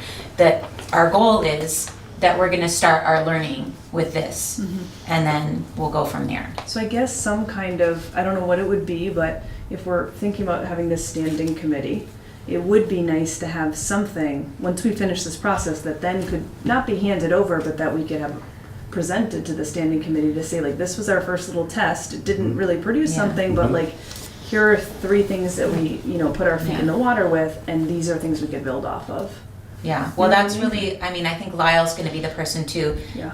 shepherd that knowledge into the next body, whatever it is, because as she oversees all of the hiring for the principals, and then, you know, some of these are gonna be people hired just by Kelly, Yeah. not Lyle. But do you usually do, like, I guess, in past, when I've worked for nonprofits, there's been a little, like, report that's done at the end of, Wait, like, they'll just give you- oh, okay. Yeah. So that could be Yeah. pushed along to say, like, oh, it's a little, it's not a case study, because it's not, I mean, it's not over years, but Right. something that could be given off so that we have, I don't know, we start to build the Yeah, institutional it's not knowledge. gonna just go into the void. I mean, the people who actually do the hiring, we agree to the hires, but a lot of the legwork that Curtis is talking about is done by the principals, or in the case of hiring a principal, by the superintendent. So that is gonna be something that those people carry forward regardless of who's on the board. Yeah, But I think, I mean, reporting it back is important too. just because the board, what I'm thinking too is the board's not, the future board is not here. So it's great that those people will have some institutional knowledge, but if the future board's gonna be making some decisions on this, it documentation would be that- nice just to Yeah. have something Yeah. that people can refresh themselves on That's and a then good get idea. more information. Okay, well, one other point that just came back from past history as people responsible for public funds, it's probably best if we don't leave this open-ended. Right. Somebody's gonna say, you just Okay. approved and didn't say. So Okay. Curtis, what would be a I was just- reasonable? I was- Great, thank you. What do you think? So, would be enough? I would, for this first push, let's say 30 hours, So that's, that's $5,800. $5,850. So to make available to Lyle 30 hours of our Okay. time, so not to exceed 30 hours. not to exceed 30 hours. Okay, Great. Or you probably put not to exceed the dollar amount. I would put not to exceed $6,000. Okay. Let's just make it Yeah. a nice even Yeah, number. Okay. Okay. Since you seconded the motion, you I you thought get to of say. that, but you said it. So I think we have language clear. I think we add not to exceed $6,000. So all those in favor, please say aye. Aye. Any opposed? No abstentions? Excellent. Can you get that information to Lyle bright and early? yes. I don't mean like 3 in the morning, but and I I'll mean text her right right now. now. No. We just Yes, I will So- send her an email today. Just sort of administratively from our end, if we'll take that motion, put it to the letter of agreement so that, that it's there. And, not to exceed $6,000. And then that way we'll be off and running. We'll have some, start date, Excellent. Very good. Well, thank you for being here. and then the end date will be whatever the 30 hours are up and done with. Okay, thank you. Good way to start the partnership. Yeah, It is. partnership And with a I'm doing this partnership. on the faith that the standing committee will be. Yeah, I think it's just, but I'm sure everything in this conversation will be duplicated, and many things that we didn't even start thinking about or talking about will be part of that conversation. But it's time we had it, and it's time we, Yeah. Yes. I Totally. can't say it on TV, but get off the pot and get this done. So I'm gonna have a 5-minute, you don't adjourn, what do you do when you take? Recess. Recess, yeah, and then we'll. How can you be on a start- school board and not remember the word recess, David? It's 9 o'clock, it's 9 o'clock at night, I'm That's the best part of 72 years school. old. 47, so we need to get You'll- them on. In another 30 years, you'll know exactly how. It was nice to meet you.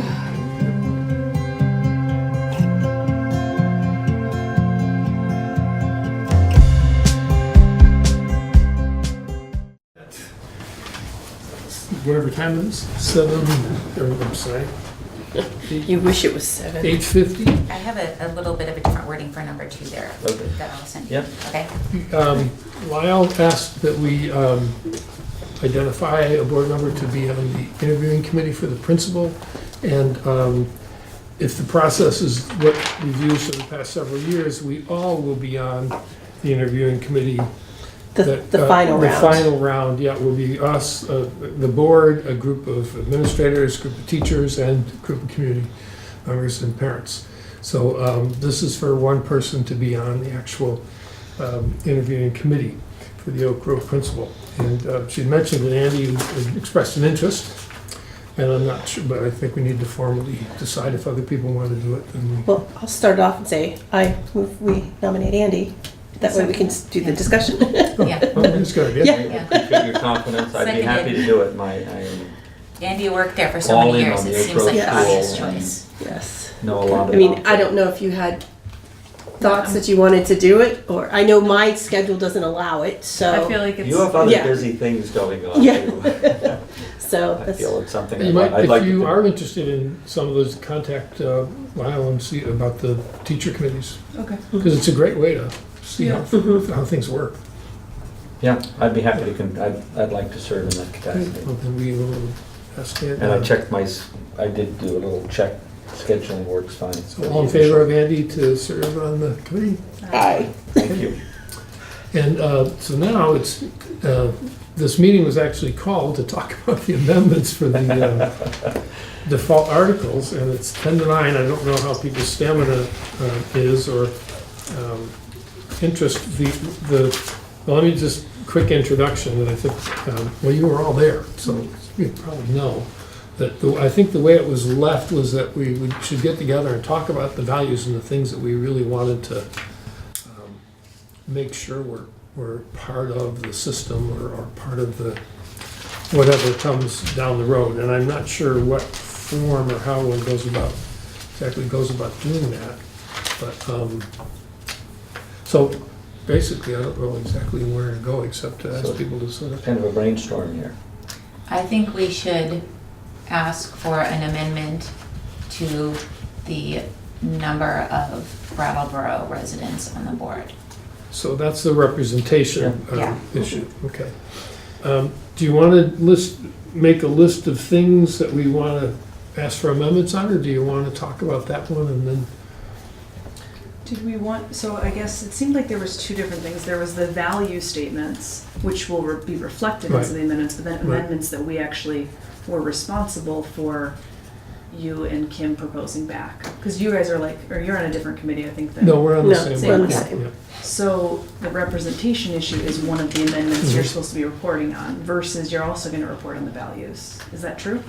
No, I Yes. think, well, that's part of it. Okay. Yeah, the Because values didn't have to do with the amendments. Yeah, yeah, yeah. The values were sort of other or- people Yeah. just Just wanting to know. what are the other Yes. schools. Yes. Yeah, Yes. Yeah, What very their good. Yes. district's Yeah, about. great, thanks. So we're gonna work on the amendments now? Because you just said representation. Yeah, like Yeah. our top priorities Okay. that we want to see for Brattleboro. And then we can maybe Reflected in talk the- a little bit reflected about in some the- of them, yeah. Could we start Articles off of by agreement. getting an idea of brainstorm a few of the amendments, or rather than dive right into discussing this one? Well, that's what I think what we're asking now. What other What other- amendments The do leadership people have in councils mind? was an amendment, I know Yeah. that. Yes, but I think, yes, and I don't know if we need to so much touch on that because I believe everybody wants Everyone wanted those. that, So I think we Yeah. can just say, yes, this is our priority and Is I there don't think anything we we want to delve say as to into that. who would be on the council, or just stick with what was in the study committee's Well, proposal for that? The study committee was somewhat limited in terms of, it was designed to fit into a structure that would be approved by the State Board of Education under the merging, the structure Okay. of merging in the So they were supervisory- limited in who they could Yeah, there's ask some to things. be on those councils? No, I'm not sure what the limits were, because it took forever to work out, and the Right. drafting was done, and that was approved. But I'm not sure that there are things in there like, specifically supporting a lot of public engagement. I haven't read it in a long time, This is an extra copy of this draft. Well, this is not the one that's in You mean the this? articles though. Is that these are draft, the actual articles? Oh, no, it's Because, in the. yeah, because the they're articles not that went in, to the they're agency of not, education. yeah, the They leadership were in councils an are email. not in the current, because Right. the ones that the state gave it, they were just basic, The default. Basic. yes, Right. default, That's why we're making them. default kind of Yeah. bare bones. Yeah, so we're trying to add it into that document. But we don't have the language of the, from the articles that the state board approved in front of us, so we can have to see if that's what we want to have or not. And I don't know why. We did get those in an email somewhere along the line from Barb. I may have It saved might a be copy really, of them. on might my simplify laptop. things significantly if we, let me, Barb, materials.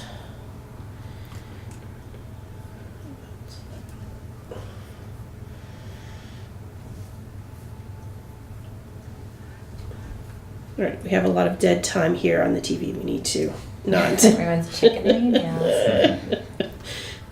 So I guess the, it was from Barb. Materials for amendments.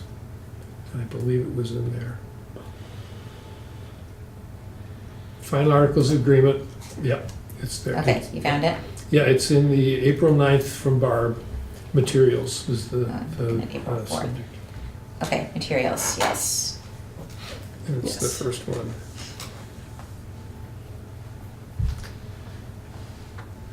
And it's not coming very fast, so it may not be able to, oh, there it went. And executive summary. Okay, leadership councils. Page It's Article 15. 50.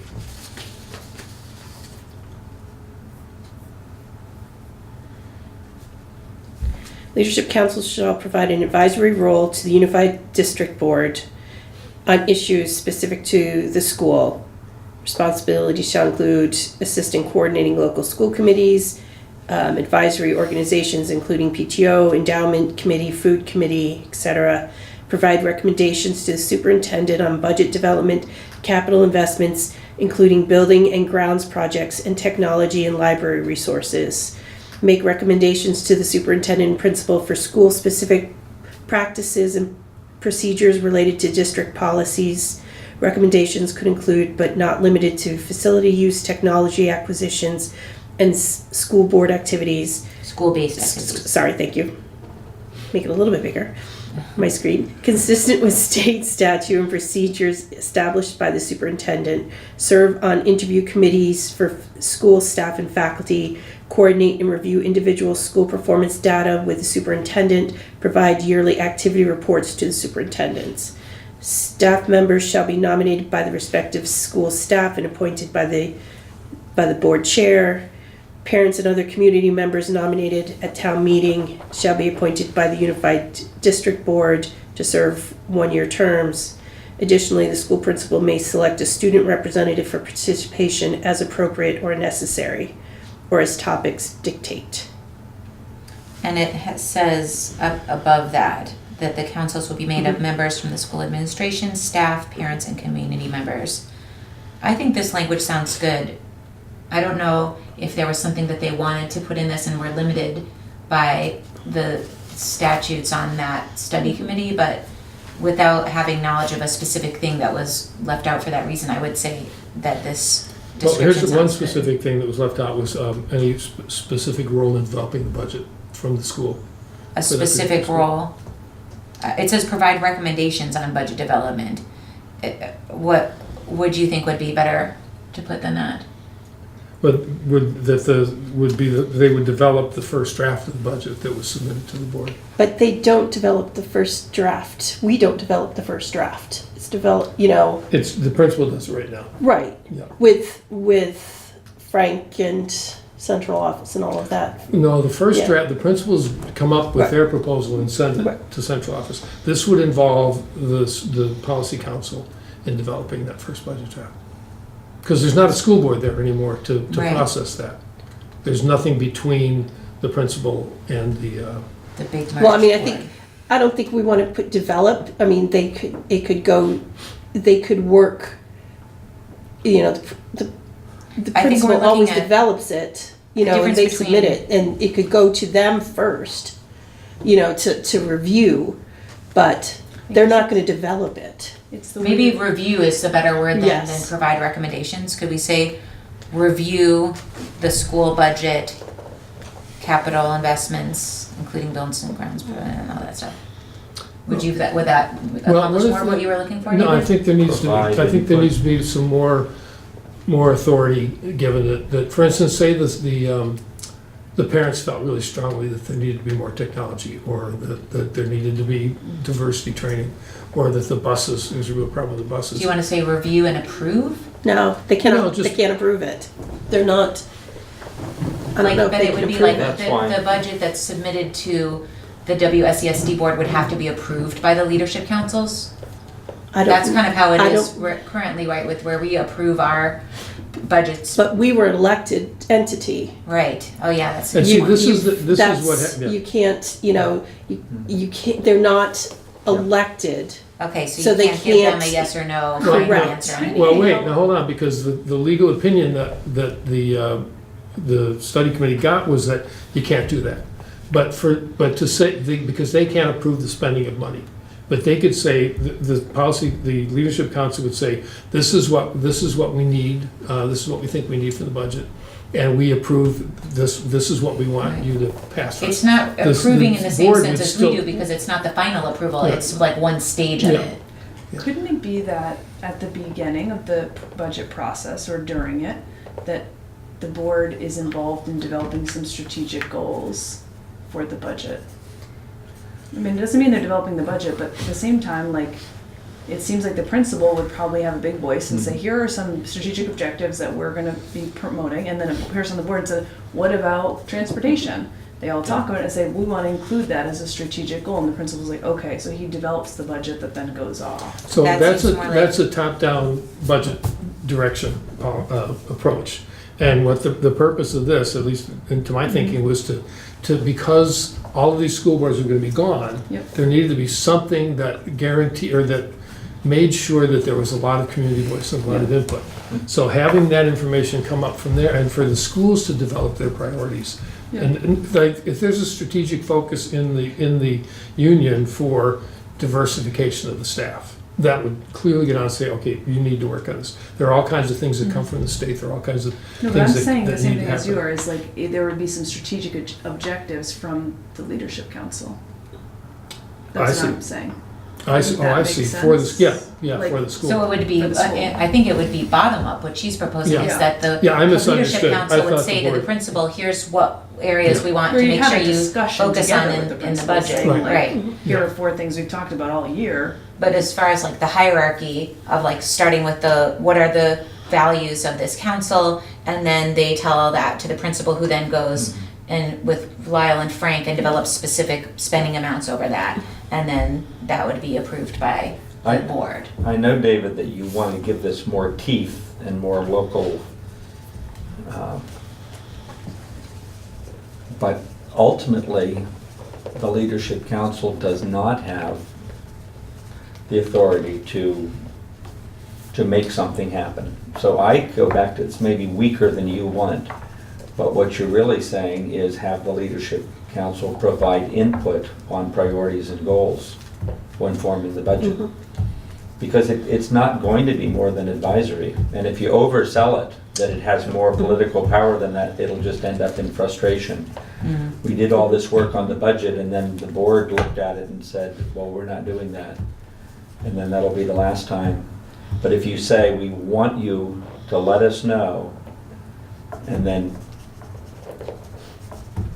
Well, the other thing, if a board member is on the council, then it does have the authority, at least that's being Yeah. passed on, that voice Yeah. is continuing. that voice is there. Right. And that's not, But- on when it talks about Right. the makeup, But what board we're members- providing is a Okay. voice informing the budget. So, but you're saying something now about the makeup of the committee, that it needs to list a WSESD board member as one of the members of the committee. Yeah, well, it doesn't say anything about board, that's one of the weaknesses of this is that Okay. it doesn't have board School representation. administration, staff, parents, and community members, yeah. So let's add that as the other. Yeah, and I think, Andy, I think you're right. Change we I might think wanna Well, that's, it does. It- that's a reasonable way But to it say does, it does, the unified district board shall regularly send a representative member to individual leadership council meetings. I know it's Wait, where do vague, you but see it's that? saying that Are they there, a that part of the somebody board or has they to just be, go? has to be, Are they, I'm sorry, are they a part of the leadership council though, or are they just going to it? I guess it depends, Yeah. are you saying, are they there to talk or listen? it doesn't, or yeah. participate Right. regularly. in Yeah. that. Right. Like a Yeah, and I think representative that having member. that Participate with the constant board. presence Yeah. is really pretty important. So maybe it sounds like change two things. One is put them on the leadership council, and two, have them, the leadership council responsible for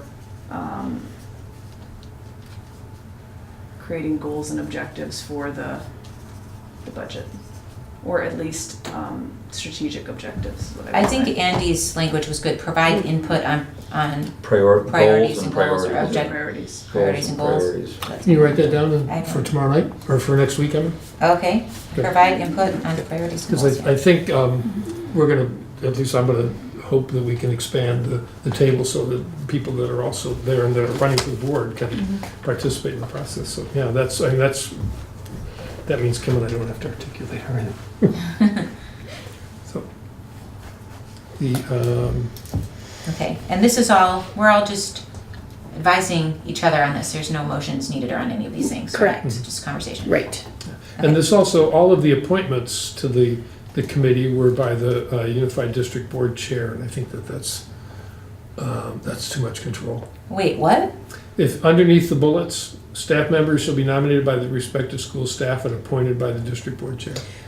I think Right, that. nominated by, and obviously just they're, once they're I think maybe nominated. there's some legal need to Yes. approve who's on the committee. Is that why it has Yes, the I unified think- board I chair believe so. appointing the people So, officially? because they're nominated, and obviously the people that you're gonna nominate, Because then it says the other people have to be nominated at town meeting. So it sounds like they had the thought that these should be like official things, like So they're gonna be like the human official services committee, committees, stuff yeah. like that. Yes. Committees of the That's board. why it's Yes. Yeah, putting it's it only in this. staff members that Yes. are. Well, so what I The would staff change, members nominated by the staff and the community members nominated by the From community. the community. I would change that to staff members shall be nominated by respective staffs, school staff, and approved by the board, by the whole board, rather than Okay. the chair. The third bullet here could be stronger than provide input, which is pretty weak sounding. Well, hold on a This- second, we're still stick with the structure for a second. Okay, so you're Because the saying you parents think and other the board communities should nominated at town approve. meeting,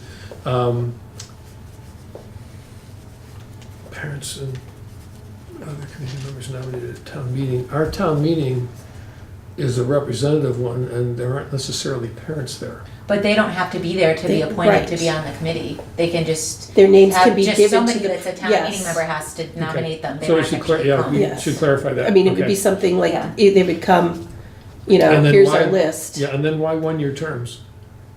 Why only one-year terms for community members or parents? Maybe they think that people wouldn't necessarily want to commit to longer than that, or especially if like their kid was in 6th grade, and then the next year they're not going to be at I that think school the anymore. whole question of terms is I guess it should just be, there should be a conversation about the terms as well. I mean, it's not a coincidence that I always run for a 1-year term for this I mean, board and the most, other one. most of the committees for the town are one-year terms. I mean, like Yeah. the finance committee, Yeah, And are then you there, are just get there, renominated and Yes. are there other reappointed. ones yes. People more that are than 1 year interested in terms? staying Yeah, on. pretty much all the town finance committee, which is it's the town meeting committee, the town meeting set it up, and there are 1, 2, and 3-year terms on Oh, that. are And there? all of the town's committees have 1, 2, and 3-year terms. Oh, really? are there? Okay. Yeah. But that's, and that's up to the organization to decide how they want to do it. Is our goal to finalize the language of these amendment proposals, or simply Well, to? we'll have to have some language to put on when the election happens for the. I know, But Yeah, he's but- talking about but- us here but at this here table tonight. tonight. Is the goal here tonight to No, finalize it's, I think language? it's to say we want to have a board member on it. We want to have a conversation about the terms. And, Is this What else? language better than provide input? This is from the proposed articles, make recommendations. They use that for both And the third recommendations bullet? on budget development, capital Yeah. investments. Provide recommendations. I mean, It's- that's wait a a minute. little. That says provide recommendations to the superintendent. Yeah. Is And that how we principal. want to do it? Then below, it's a little, I mean, this language, below it says make recommendations to the superintendent and principal for school-specific, oh no, that's Paul, okay, sorry. The one above is the one I was looking at, on budget development, capital investments.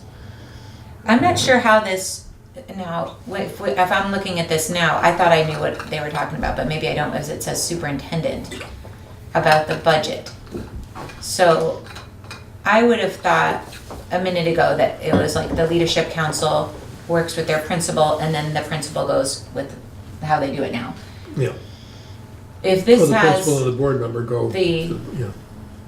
the leadership council providing recommendations directly to the superintendent and sort of jumping over the principal, Well, how does that Well, I- intersect with well, the work that the principals already are gonna be doing with coming up with all of the detailed? I think they're Stuff missing in the here. principal, that the principal's already involved in that. Yeah, It's In just the not right- showing that, that the principal's already involved in it at that right. point. But I mean, I think it's rightful that the principal should be the one who's spending the more detailed time looking at the ins and outs of every line item on this budget, and not necessarily that they have to do that together with the committee all the way to completion and then submit those recommendations to the superintendent, which is what it seems like in this language here.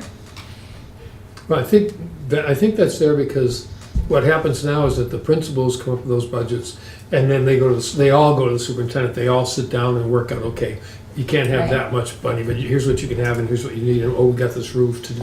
The leadership team works out the final budget that they bring to, Yeah. or the draft that they bring to us. Right, so So I think that's sort of I'm just recognizing wondering, that. why did it say, instead of provide recommendations to the principal, why did they say it to the superintendent?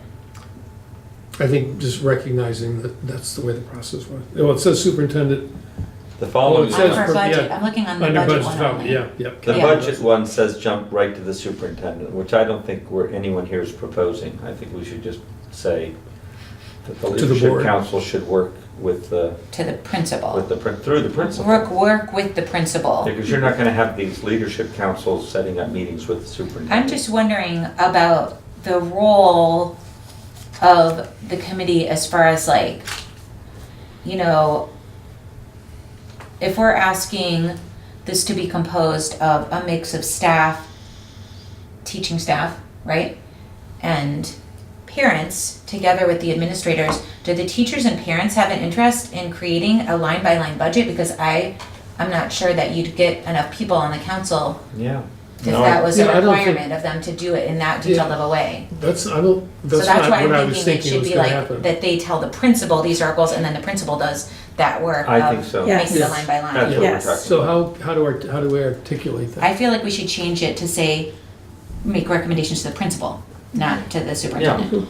Or we could even Yeah. make it like the following one and say superintendent and principal. But just to have it skip over the principal makes it sound Yeah. like that I body totally agree is with you. coming Right. up with the full budget, which I don't think people really want And to I do. do think make recommendations sounds like a more specific task with a little more strength behind it than provide input, which sounds like. Yeah, I think you're Stop by right. the principal's office Yeah. and drop a note. in So the- I think we should Okay, actually yes. leave the language as is, except for adding the principal into that, and leave it as make recommendations. Well, change it to make from provide. Make recommendations. Make recommendations and include To on the budget principal and priorities the- and goals. To the, make recommendations to the principal and the superintendent on budget development, capital investments. Or maybe we could put, do we want to put that language in about priorities and goals for that, or just leave it open and they can Well, this talk about one priorities has and a more goals or any other technical. thing? Priorities and The goals. list. I Priorities think and goals is overarching. Yeah. That would cover, we need new carpeting Okay. in this hallway too, we need another computer in Yeah. the library. But do we want to Or- replace this very specific language with that more overarching language? That's what I'm thinking. Are we on the third bullet now? Yeah. Recommendations no, could second. The include. second one still, Oh, No, it's still the second one. Yeah. still talking about the This budget. one lists these specific areas of the budget: budget development, capital investments, Including buildings and building grounds, grounds. technology and library. What about just priorities and goals with regard to? Yeah, budget development, budget development, comma, priorities and goals. Because all Make the rest is recommendations. implied. You know, and they tried to be specific about. How about on priorities and goals for development of a budget? Does that work? And just, they can, I think so. the rest of it is included in the budget. Yeah. And capital development, capital investments are part of the budget documentation. They're not in the budget. Well, they are, yeah. The money to spend on them is, so yeah. So in this one, we're changing superintendent to principal too. Is that the case? Adding, Adding principal, yeah. Superintendent Adding. and principal, Kim, okay. do you recall why they put those specific things in there as list I'd have examples? to, I'd have to try to go back and look through all of them. No, I just wondered if there's, because those, they're not, buildings and grounds projects is not technology, and library is, I wonder if it was just things that came up in the conversation of stuff that people thought that the community would want, Right. the school And- community would want to have input into. I mean, I don't have any objection to those things but being no, they're really included, it just concrete seems though, kind of, yeah. it's overly specific when you could just give them a more broad authority by just saying budget Well, development. the next one, the third bullet talks about specific practices related to district policies. That's where something like diversity training Mhm. or gender training and those kinds of things would come in, things that are more not nuts and bolts like. It could be, books. although I hope that those I would things think aren't that's- school specific, Yes, that I mean, they're I- district wide. It should be a Yeah. district, it shouldn't be Yeah. Well, it specific says at district that point. policies It says school-specific practices and procedures related to related district to policies. district. So it'd be more like, how are we enacting the What are we stuff that doing we're doing? concretely Okay. to Yes, I see what you to mean. provide diversity? Yeah, okay, got it. Yeah, so that's, could Yeah. include but not limited to. Again, I don't know why the specifics, because these are real nuts, they're really concrete activities. And it says to include but not be limited to, just these concrete things, but. Yeah, I mean, I think the power of putting specifics in these is that you're telling that committee, that council, hey, these are some of the things you should be looking at. It's not, If it's they not give like them a it's, bit of a focus, you know, it's like, okay, this is where we want to be going, and not just saying, oh, Yeah. this is, you know, just pick and choose what you want, Right. you know. it's kind of like a suggestion Yes, to me. It's just And we can to think help about with the like, focus. do we want to suggest that? Do we want to Yes. suggest something else? But I think all of those were meant to like kind of give a little bit of direction to the committee. Yes, because if you give just the vague school-specific practices and procedures related to district policies, well, what are those? Yeah, right. So Are we that's gonna why go they over the put whole in a policy little bit manual, of- or- You know, recommendations could include, you know, Yeah.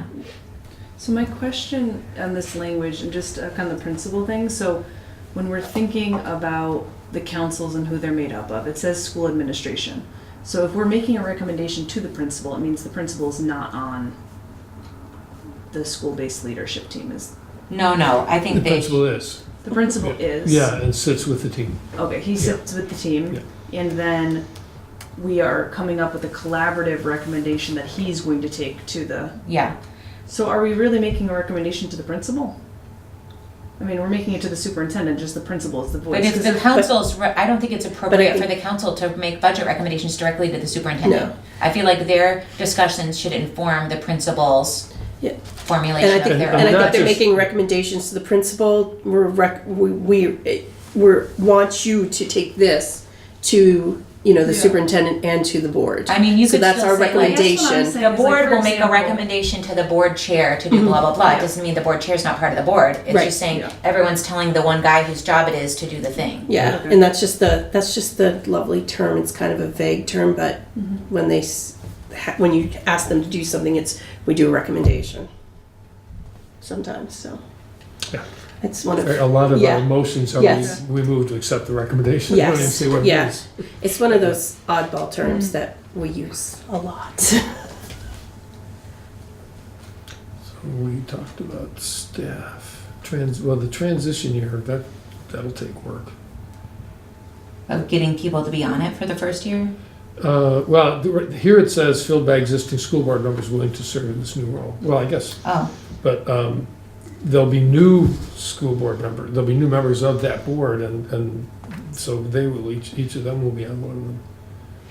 right, but then like the people all on this board could be on the leadership council, that's what it's saying. Mhm. Right, the Brattleboro Town School Board members could be on the leadership council for the first year until they were able to have a town meeting and appoint new people. Oh, until tell me, oh, duh, yeah, oh, good, yeah, great.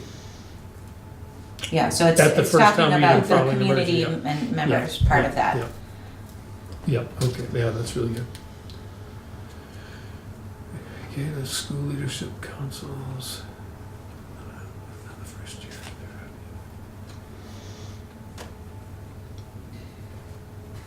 So just historical, and one last question with the principal. So when we say members of the school administration, there's no case that you can think of where the principal wouldn't be on it and would just act like you're gonna advise me.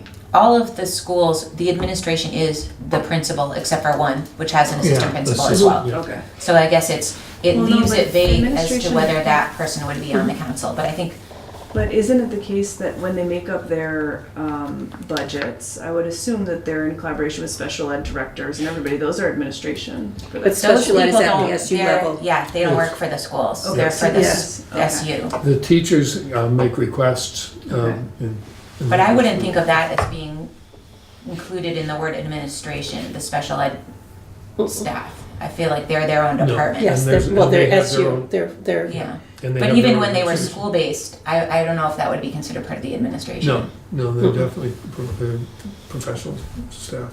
Professional staff, okay. A that's what I was basic question, not we're thinking. talking about a Guilford Leadership Council, Mhm. Dummerston, Putney, Oak Three Grove, Brattleboros. Academy, Mhm. Green Street. and High school, middle EES, school. High school. EES. Yes, which already has one. And Right. career staff. The high school, Career BAMS, center. Career Center. Yeah, We're roughly about 10 of these. yes. so That's we another need reason more we need people. more people on the board. Yeah. There's too much work That was where for I was each going. people. So the part here that says within the first year and ongoing thereafter, unified board shall actively engage with school leadership councils. Leave that and take out the board shall regularly send a representative. The board shall send a representative to the leadership councils. Yeah. And I think, Change to it me, to it seems not like it would be good to regularly, say, but just should like send go. a designated representative. Yeah, So it's so- like, this yeah. person is the academy school member, Yeah. and it's the same person that comes So to that's all, the not just like change is- whoever. is, can go. Yeah. Where is that one? I'm not seeing that. It's It's not one of the underneath, bullets. Oh, after the bullets, within the first year and ongoing thereafter. The third thing from the bottom of the article. The Unified District Board shall designate a representative member. or a point, yeah. So we don't wanna put that, then councils will be made up from members of the school administration, the school board. You don't wanna put it up top. That's where you want Well, it. it's, yeah, it's in, I think rather than try to change all this or Okay. start over, just working with this is just easier. Shall designate a, Representative member to individual. to each individual leadership council. Is that what we want to say? Yeah, I think so. I think if you leave it separate, 20 years from now, when none of us are maybe on the board, people are gonna question if they're part of the board because they're not in that initial paragraph. Are these boards, a way that this is envisioned likely to like vote on things? They might have to make decisions. Because, yeah, then I think it would be relevant to say like, is the person a member of the board and able to vote with the things, or are they there just to be liaison? Well, a representative member, I think taking that first sentence out because it's really not necessary. The Unified District, and just have it be the Unified District Board shall designate a representative member to each leadership council. Does that mean that they're a voting member of that council? Yeah, just if put they're a them up member, they're a top. member, yeah. I would just Okay. put like, Yeah. it's not that big of a change, say members of the school administration. Yeah, it's The a smaller unified school change, board, actually. staff, parents, like, I mean, and if you say the unified school board, I don't know if you have to restate that you'll send somebody from the school board. So just You know what I have it Yeah. Just delete include the parents, paragraph and then community put them members, up top. principals, teachers, the first, I don't know. it I think seems you like- should just put in a separate sentence up in that paragraph at the Yeah. top that says that sentence. this. The one I'm looking at here, I think it's good to just say, instead of just some, I mean, I guess maybe we want to look at how specific are we getting with the formation of these things? Are we going to say like it has to be this many people, or at least this many people, or how many of each? I think that's where it's getting into a weird area if we say that the board member gets to vote on this, but we're not saying how many other people are in it. Then it seems like an unclear thing that we're setting up of like how weighted are these decisions of the board member when they vote on things. If it's what if the council's only the principal, one teacher and a parent, and the board member, they're like 25% of the thing, you know, because none of this has numbers designated. So we should do that, should be designating more? I don't know. It's hard to say when we've never done this. I don't even know how. But what do you think would be best though? I mean, I'm to just have it be wondering, possibly I only think 4 it people? depends a little bit on how much willingness is there to serve and how much interest is there to serve on it. I mean, what if one school has like 5 parents that want to be on this committee and 3 teachers that want to be on it, and another school could only get like 2 parents and 1 teacher? Are we going to say that one of those is like wrong and we got to get more people, or can we just leave it open to that? But it seems like if we're going to have the board member be a voting member of the committee, then it's creating something that could be uneven. So maybe it's better if they don't vote on these and they just relay the opinion of the committee Oh, for board members. for the board members, yeah. I think how many people are on the committee and how enthusiastic they are about it, I think depends almost entirely on how it's presented and how people are recruited and But whether there's it's an differences inclusive in the process. school communities too. There's differences that are gonna make it a lot easier for parents at some schools to participate in a lot of meetings and harder for parents at others, or what kind of sense of community some schools have versus other schools. I think there's other factors besides how it's pitched, which should of course be like, I mean, then you're also depending on like the relationships, you know, between the principal, staff, and community members at each school. I mean, there's a lot that's gonna be individual to these that I don't think we can just say, well, if they do a good job, everyone will join. So Well, that's not what I meant. I was thinking about when Lyle asked Michaela, you know, how do we go about making sure that we get people of color on these from the parent groups? And she talked about, well, you have to really approach people and you have to create a situation where they come in and they see that they're welcome, that they're wanted to be, that you know, they want, similar to what Curtis was talking about. And I think if it's done that way, if it's done that sort of carefully and the responsibilities and the importance of what they're doing is articulated, well, I think there'll be enough people in all of these communities that want to do it. I don't know, David. I mean, I'm I know just people judging are crazy on like, busy, but when I even started at Academy, which is the largest school in any of these school districts, the number of people who showed up to serve on the PTO was scanty. It was extremely small. What's the job of the PTO? It's a different job, but what I'm saying is it's not always as easy as one would think to get people from the parent community to serve on these. And, you know, I'm not sure what numbers are appropriate because it's never happened before. I would just say maybe we should leave that open and see what happens when people all do their best at those efforts that you just mentioned, instead of mandating a number that we might find out later was like kind of a missed opportunity. We might be limiting some committees at schools that wanted to be much bigger, and we're going to tell people, no, you can't be part of this. It said 5 members. And then at other schools that they're going to be like, help, we don't have enough people. What should we do? So I guess this goes back, the reason you brought this up though is to weight the school board member. Right. Right, Well, I was so I just guess- wondering if So I we wonder, include them as a now that voting member, is that going to be Now that you uneven? brought it up, so here's a question, maybe we wanna leave it not as a member too, because, so the role is supposed to be broadly policymaking. If you're at a school-based leadership team level, it's starting to be much more day-to-day activities of the school.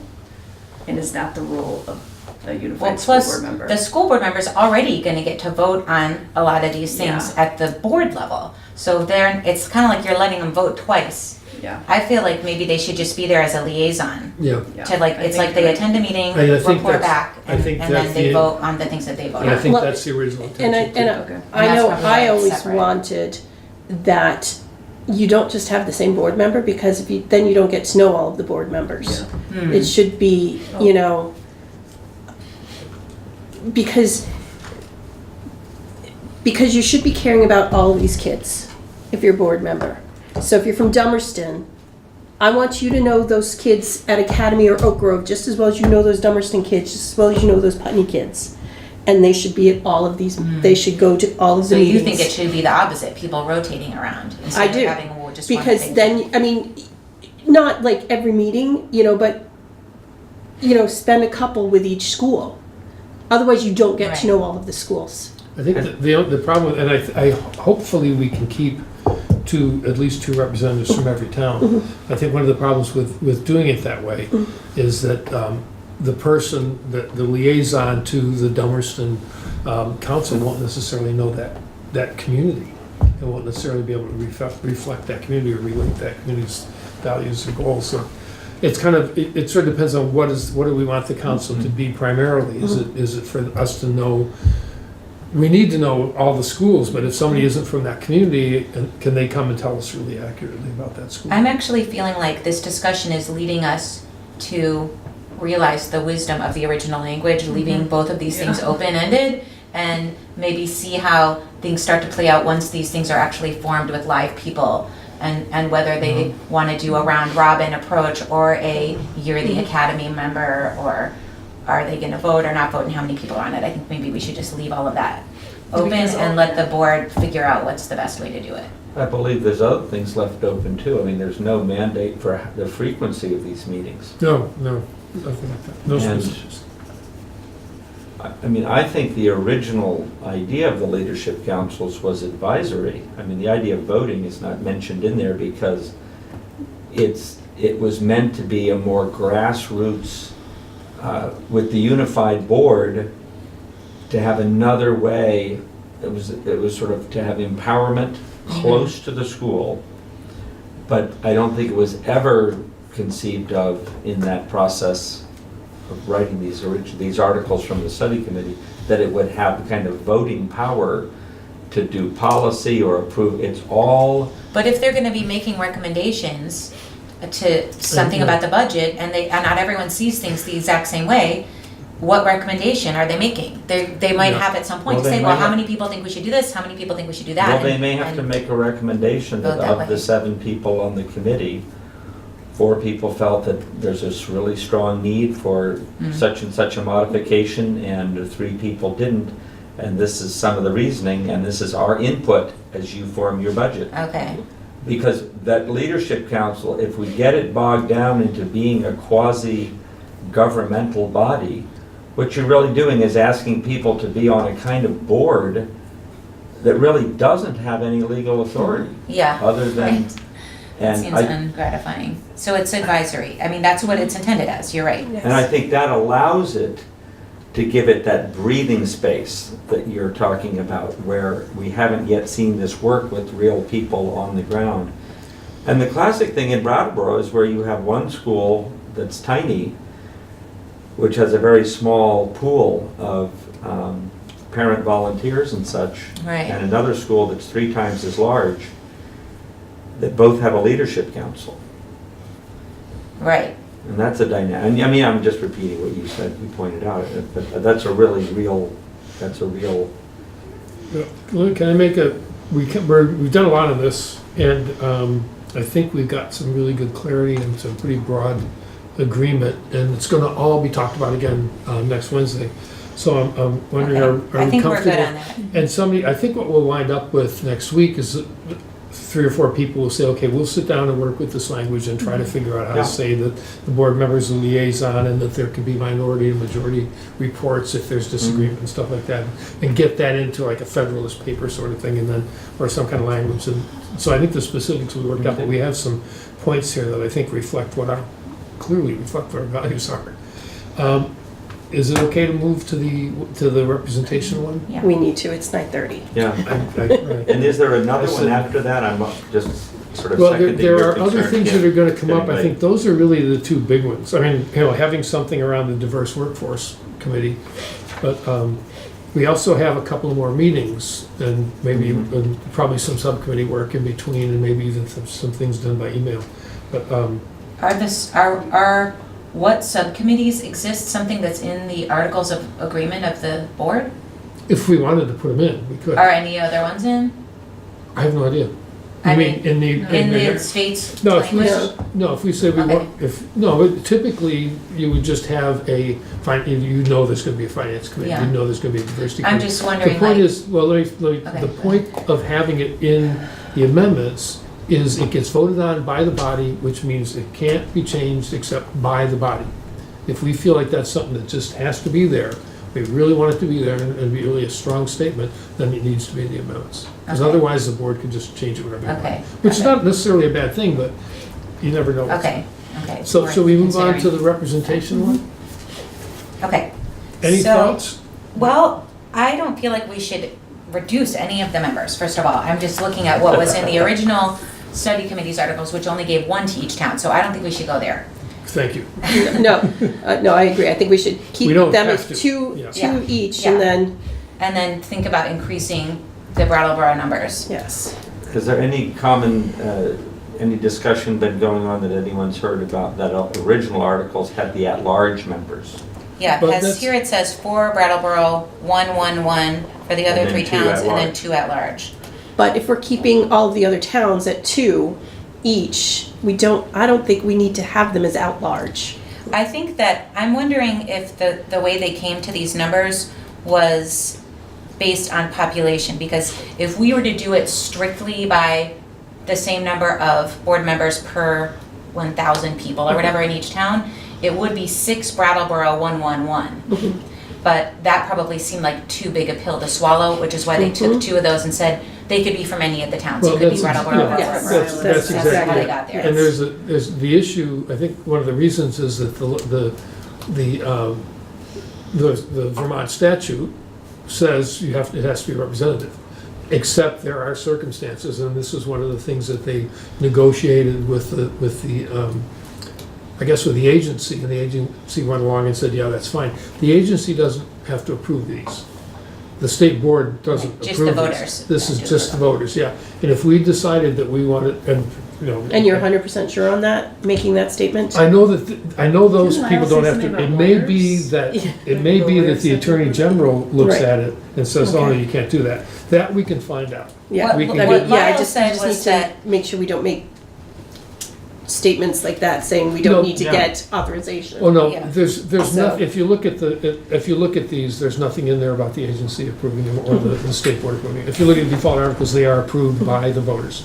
That's all that's in there. But I think there is There's no some law around changes it. we could make that are illegal. Yes, Oh, So yeah. that's we need to why make sure that. she's talking yes. about, like, Yeah, even if the voters approve, they'd be like, you can't do it like that. Right, But So- I think Because- that as long as we are leaving it as it currently is, which is everyone in all the towns gets to vote for all of the people, then we can make a non-proportional representation. Oh. If we wanted to do it where each town elects their own people and doesn't have any input into the other town's peoples, then Then we it would needs have to to be do the 6-1-1-1. right, right. so how about, I mean, I'm hoping that that's true. That's what Lyle said. Oh, good. I hope that that's true. Because that was commingled and they still had the at-larges. Yeah. But I think that might have been because there's The only one person for the each. at-larges were the only commingled aspect of Oh, that. right.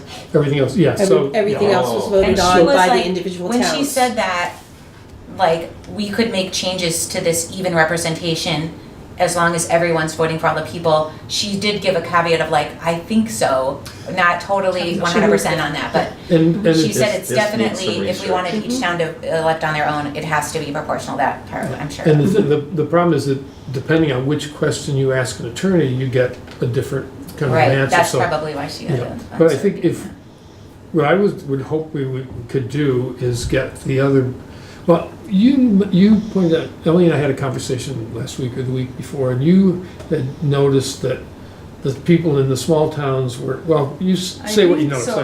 There were, in my mind, when you guys were talking, there was 3 options. There was an option to do the at-large, there was an option to increase our proportion of, members, 3 maybe or 4. Or there was an option, I remember, that was like, increasing our members but not having an increased vote. Saying like we'd each take 0.5 vote, or if we had 4 members. But the reason I say this is because when I was watching everybody at the board meeting, it was interesting. One, nobody in the small schools was interested in talking about the representation issue. And additionally, when the representation issue was brought up, there was side comments like, almost like good luck. I don't know. It seemed Yeah. like there was going to be a lot of. Yeah, oh, I'm sure there is, because we're So, asking for I us guess to have the more question people would than be them. is, how do we want to approach this? Because even a little push up will be, in the future, it can always be, you can amend it again if it wasn't functioning for you, but I guess I would hesitate to say, like, let's just propose we increase all our board members, because I just don't think it's going to go through. At the same time, maybe they'll be more likely to agree to something smaller because we push so high, because some people take that approach. This is what I think. The people who are currently receiving the 2 board members for their towns are concerned that Brattleboro wants to close their middle Schools, schools. And so I think that this amendment is going to have to go hand in hand with affording some protections around that, so that people can feel comfortable saying, our school's not going to be taken away from us just because we're allowing the people of Brattleboro to have More votes. well, it's not really more votes, it's much less votes than are proportionately due. I mean, there's some Well, more flat- votes than right now. more votes than right now, yeah. I think that we should, just put it on the table. There's some real class issues here with affording towns that have a higher socioeconomic status 1 board member for every 1,000 people or so, and then for the town that has a much lower amount of economic privilege, 1 board member for every 6,000 people. 8. Oh, it's 14,000 people in No, Brattleboro? 12, you're right, sorry, right. So I think that we should have an honest conversation about that, because I think if people are looking at it as, I am afraid of people taking away my school, they're not looking at what am I really saying about who deserves a voice on this board. Because right now, opposition to that is saying people in Brattleboro don't deserve as much of a voice on this board. So, Kim and Andy, would you want to weigh in on your thoughts around this? I'm sitting here You don't have thinking- to, but. No, thank you for asking. I'm a little stunned by the gravity of this topic and the brevity of the timeline, and it's existing people in the merged board making these proposal, a vote on May 21st, up or down. It seems like a question like this begs a longer public vetting process and discussion. That's just my immediate reaction, because we're talking about issues of legality, we're talking about, I think even around this table, we're having trouble I'm still struggling with the idea of commingled votes, and the idea that one person can get more votes than another person, but they're not on because of what town they're from, which is what we have now. I mean, I think that the public is doing a lot of head scratching right now as they're hearing what this is about to happen in a very short timeline. So this idea, I think it's important. I'm not trying to argue against it. I'm just basically, you asked my opinion. I think we need some more, this is happening all across the state. I think we need to look into, and I'd be willing to do some initial work, find out what's happening in other parts of the state with this question. Are there Rather than other trying to districts? it feels a little bit like inventing the wheel. Are there Yeah. other districts that have such a disparate size between the towns that are being merged? No. Because I think our situation is somewhat unique in that I regard. think you're totally right on that, because when you look at like Dover, Wardsboro, there is a disparity there. I think Dover is a larger community, but they're basically 2 rural Yeah. And the communities, around. and it's easier to yeah. say 5 members and 3 members. Yeah. It's And just the- pretty obvious, and it kind of works Yeah, for the the communities around budgets and Montpelier the is- numbers of students. Yeah. This is a bit of a conundrum, I think. I mean, I personally think Brattleboro should have 5 members. And that still leaves us under, if you combine all the other smaller districts, it leaves us under. So protection for the little schools, which don't get me started on. Well, you were part of that I've been long dealing with it for conversation. years. Yeah, absolutely. I mean, And- I was gonna say you've been Well, on five. let front Kim lines finish. of this Well, conversation. let Kim finish, please. I mean, And I'd I like to just- say something, so. It's just, it will not, it will, I can see the budget not passing in Brattleboro because of the representation. And that's their argument, and rightfully so. You know, the people in Brattleboro saying, we only have 2 people, you know, we only have 2 voices on that board, 2 votes. You know what, I'm gonna say no to this budget because I don't agree. And so I am worried about that. And I get, you know, people are worried about their schools. You know, that's something, you know, I decide, you know, purposely did not talk much about, because that was, you know, the smaller schools needed to talk about that. But I do have an issue with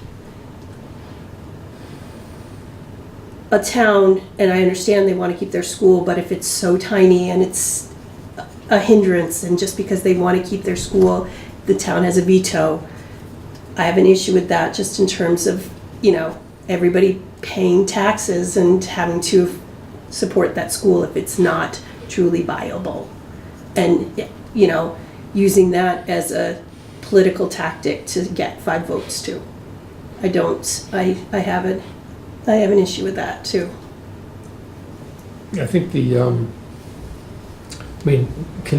tying the representation with protection for the town, I think is one of the things that will happen no matter what. And I agree, Kim, that I was thinking 4, but it really should be 5. I like odd numbers on Yeah. boards. Well, just that's- because- Yeah, that was the reason why I was thinking. That's why I 5 said instead of 5, because I like odd numbers. So I think the other argument, well, there are a couple of things. The other argument for it, other than the budget, is that to get something on the agenda for the annual meeting of the merged school district, you fill out a petition, and you get a bunch of people to sign it.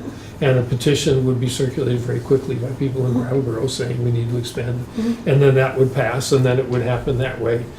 That's the other thing that would happen to make it happen. And why not recognize that that's going to happen, and see if we can legally have 5 people from Brattleboro and 2 from each of the other towns, and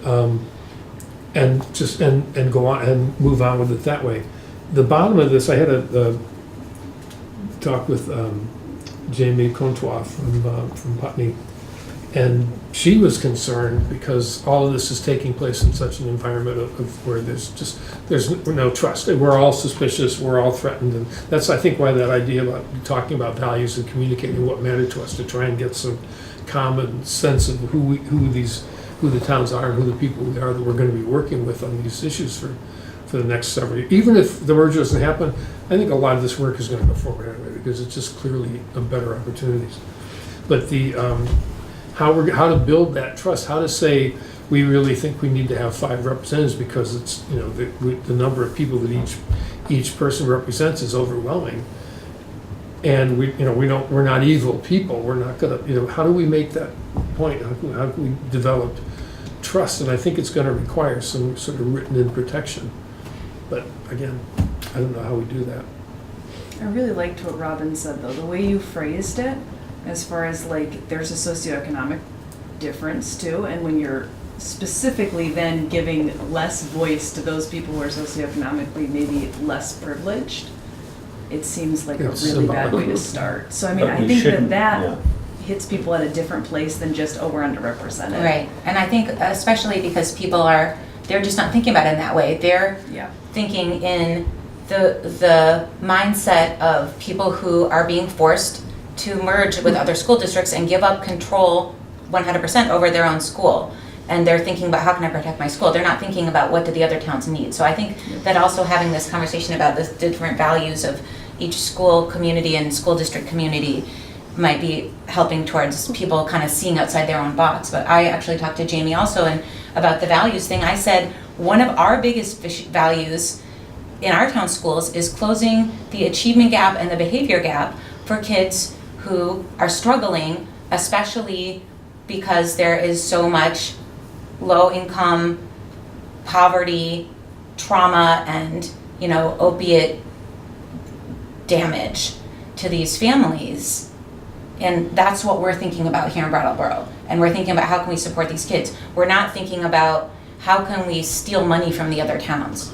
You know, we're thinking about protecting the children of our town. And not just, I don't want to always harp on that as the primary value, but that was what I was like at the top of my head when I kind of spoke with her, and I hope that other, board members are having these conversations too, from the other schools besides Putney.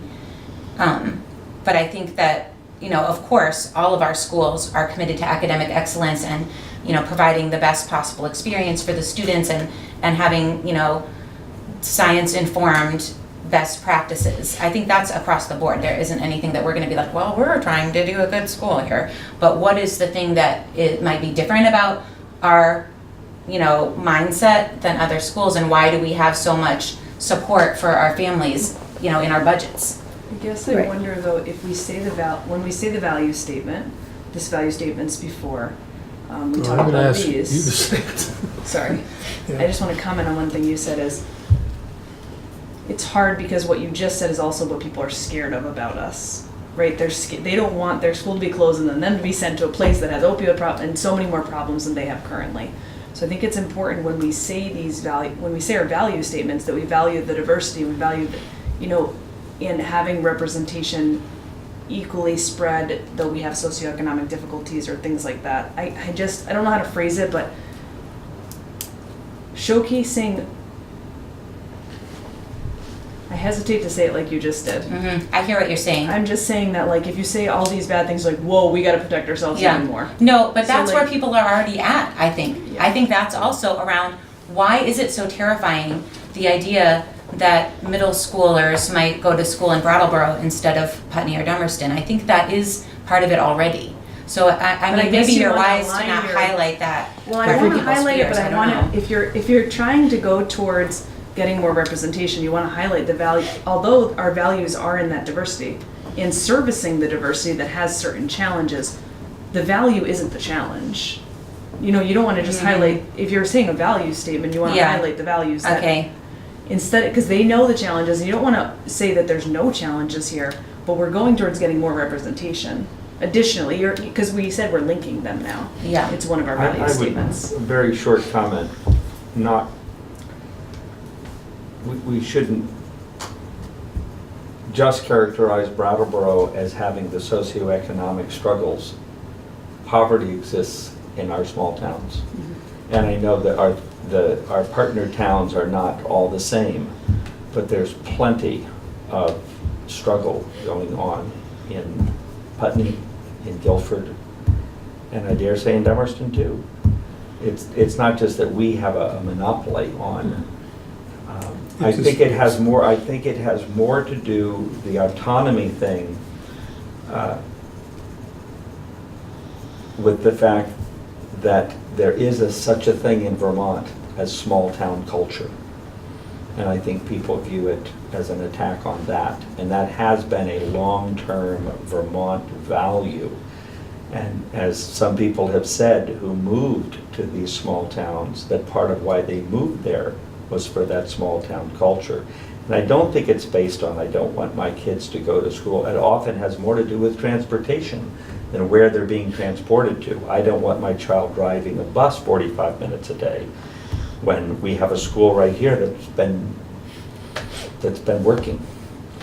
It's also, I think it's important to directly, and I'll be glad to do it, directly ask those towns, what are you afraid of? Because there's a lot, those ages, 6th, 7th, and 8th grade the kids are so different. I mean, the 6th grader can be more mature than an 8th one, those parts. And a lot of parents think that it's really great to have a lot more opportunity and a lot more interaction and a much bigger social sphere. And other parents think, my kid's just not ready for that. And we've talked at 3 different times, we've talked on our board, we talked about sending the 6th graders to the middle school and decided not to do it because we couldn't get a clear consensus. Someone would come in and say, gee, my kid's really ready. And then somebody just as caring and just as smart and just as certain about what their kid needed saying, that would really be terrible for my kid. Well, and I know what we've talked. And I think that's as much that as the fear of the poverty and the drugs and such. But we need to that's the kind of thing that needs to come out and be discussed. Yeah, I think some of it is like people are afraid to say all this, and so everyone leaves with their own impressions intact. because we're not Exactly, having yeah. the full out conversation about And in it. some cases, their own prejudices intact. Right. I mean, because I think the viability of having the middle schools in Dummerston and Putney are good, especially Right. seeing there's some kids that might want to go to a bigger school from those schools, but we have kids at our school that at our middle Could school really- that could thrive in those smaller schools. So I mean, I don't think combining you're going to have flow both ways. Well, maybe the real answer is, and I think, David, you said this before, that if the representation is going to change, then it has to go in tandem with some protections for the Yeah. smaller towns. I And I And that's a think what good Ken- part of it, what Kim just saying said as that well. those towns, if we're going to work as a whole district, some of our children will be better served Yes, by moving because around. yes, you need to look at every child and do what's best for every child. And every child is, being in a smaller school is going to be Right. better for them. Yeah, I mean, I You really know. think K-8 is a great model, and I wish that, that structure worked out logistically in every school.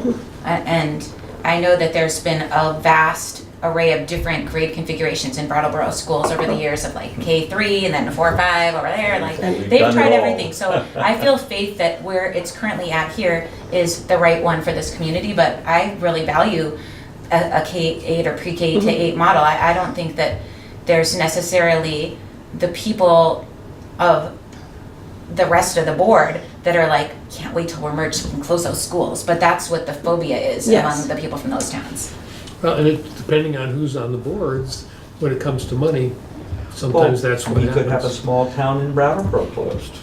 A small school. A small school. Yeah, it would be It's unlikely. getting late, I can't talk anymore. With the, But you know and where if I'm you- going at. Yes, But I no, think they're- that's something we always had in the back of our head that, Right. Our school could be the one on the chopping block just as much as a Guilford or Yes. Putney or Dummerston.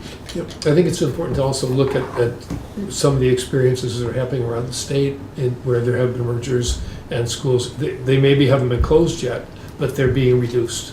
The students are being moved to other buildings, or the resources are less, or they're being changed from a bunch of K-6 schools in all these little towns to everybody goes to a K-3 school and everybody else goes to a 4-6 school. There's some changes that are happening for efficiency that aren't necessarily, that are running into a lot of opposition, but because it's one board with authority, people have no recourse. Or they only have, they're a small town, they have one vote on a 14-member board. So people's fears are not unjustified. But I think getting them out of the table is really going to be really important next week. So then we can actually, yeah. So. It's 9:58. I think Shall we I say think we we're did a gonna good reach the night's point work? of diminishing Yes. returns here. Yeah, thank you for this extra meeting and for So, the can incredible you quality add of for the- thought and Yeah. concern that just is evident. Can you add to the budget that Robin and I do have a report on To the the agenda. subcommittee?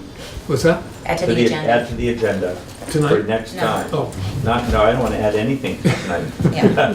But we do have a report on our meeting, follow-up on the Brattleboro Music Center meeting that we had. It was a Great. very productive meeting. oh, excellent, And we should excellent. have Okay, so that I should get a will- slot on the agenda. Okay, so that's May 8th, BMC, Yeah, the and. sort of after-school programming subcommittee. Yep, I'll Because remember. It actually Yeah, extended beyond, and I'll make a note it to. touched beyond the Brattleboro Music Center.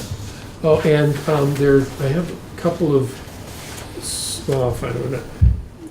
I'm gonna make a note. EMC, next agenda.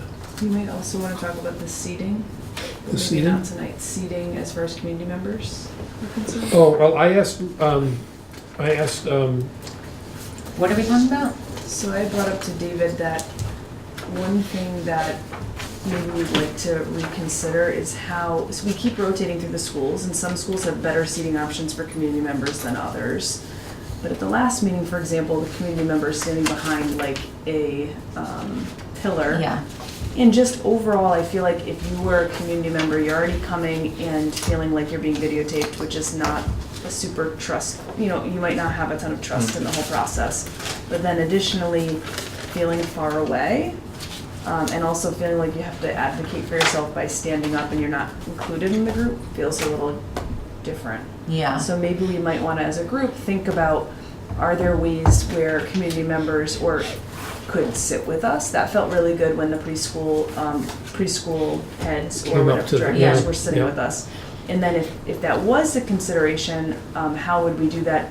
Because varying populations, sometimes we get a lot of people in, like there's a whole conversation to have around also what would be the code of conduct if people need to leave. Like, oh, we just mentioned at the beginning of every meeting that like you stand up in between topics or you leave Yeah. after a topic.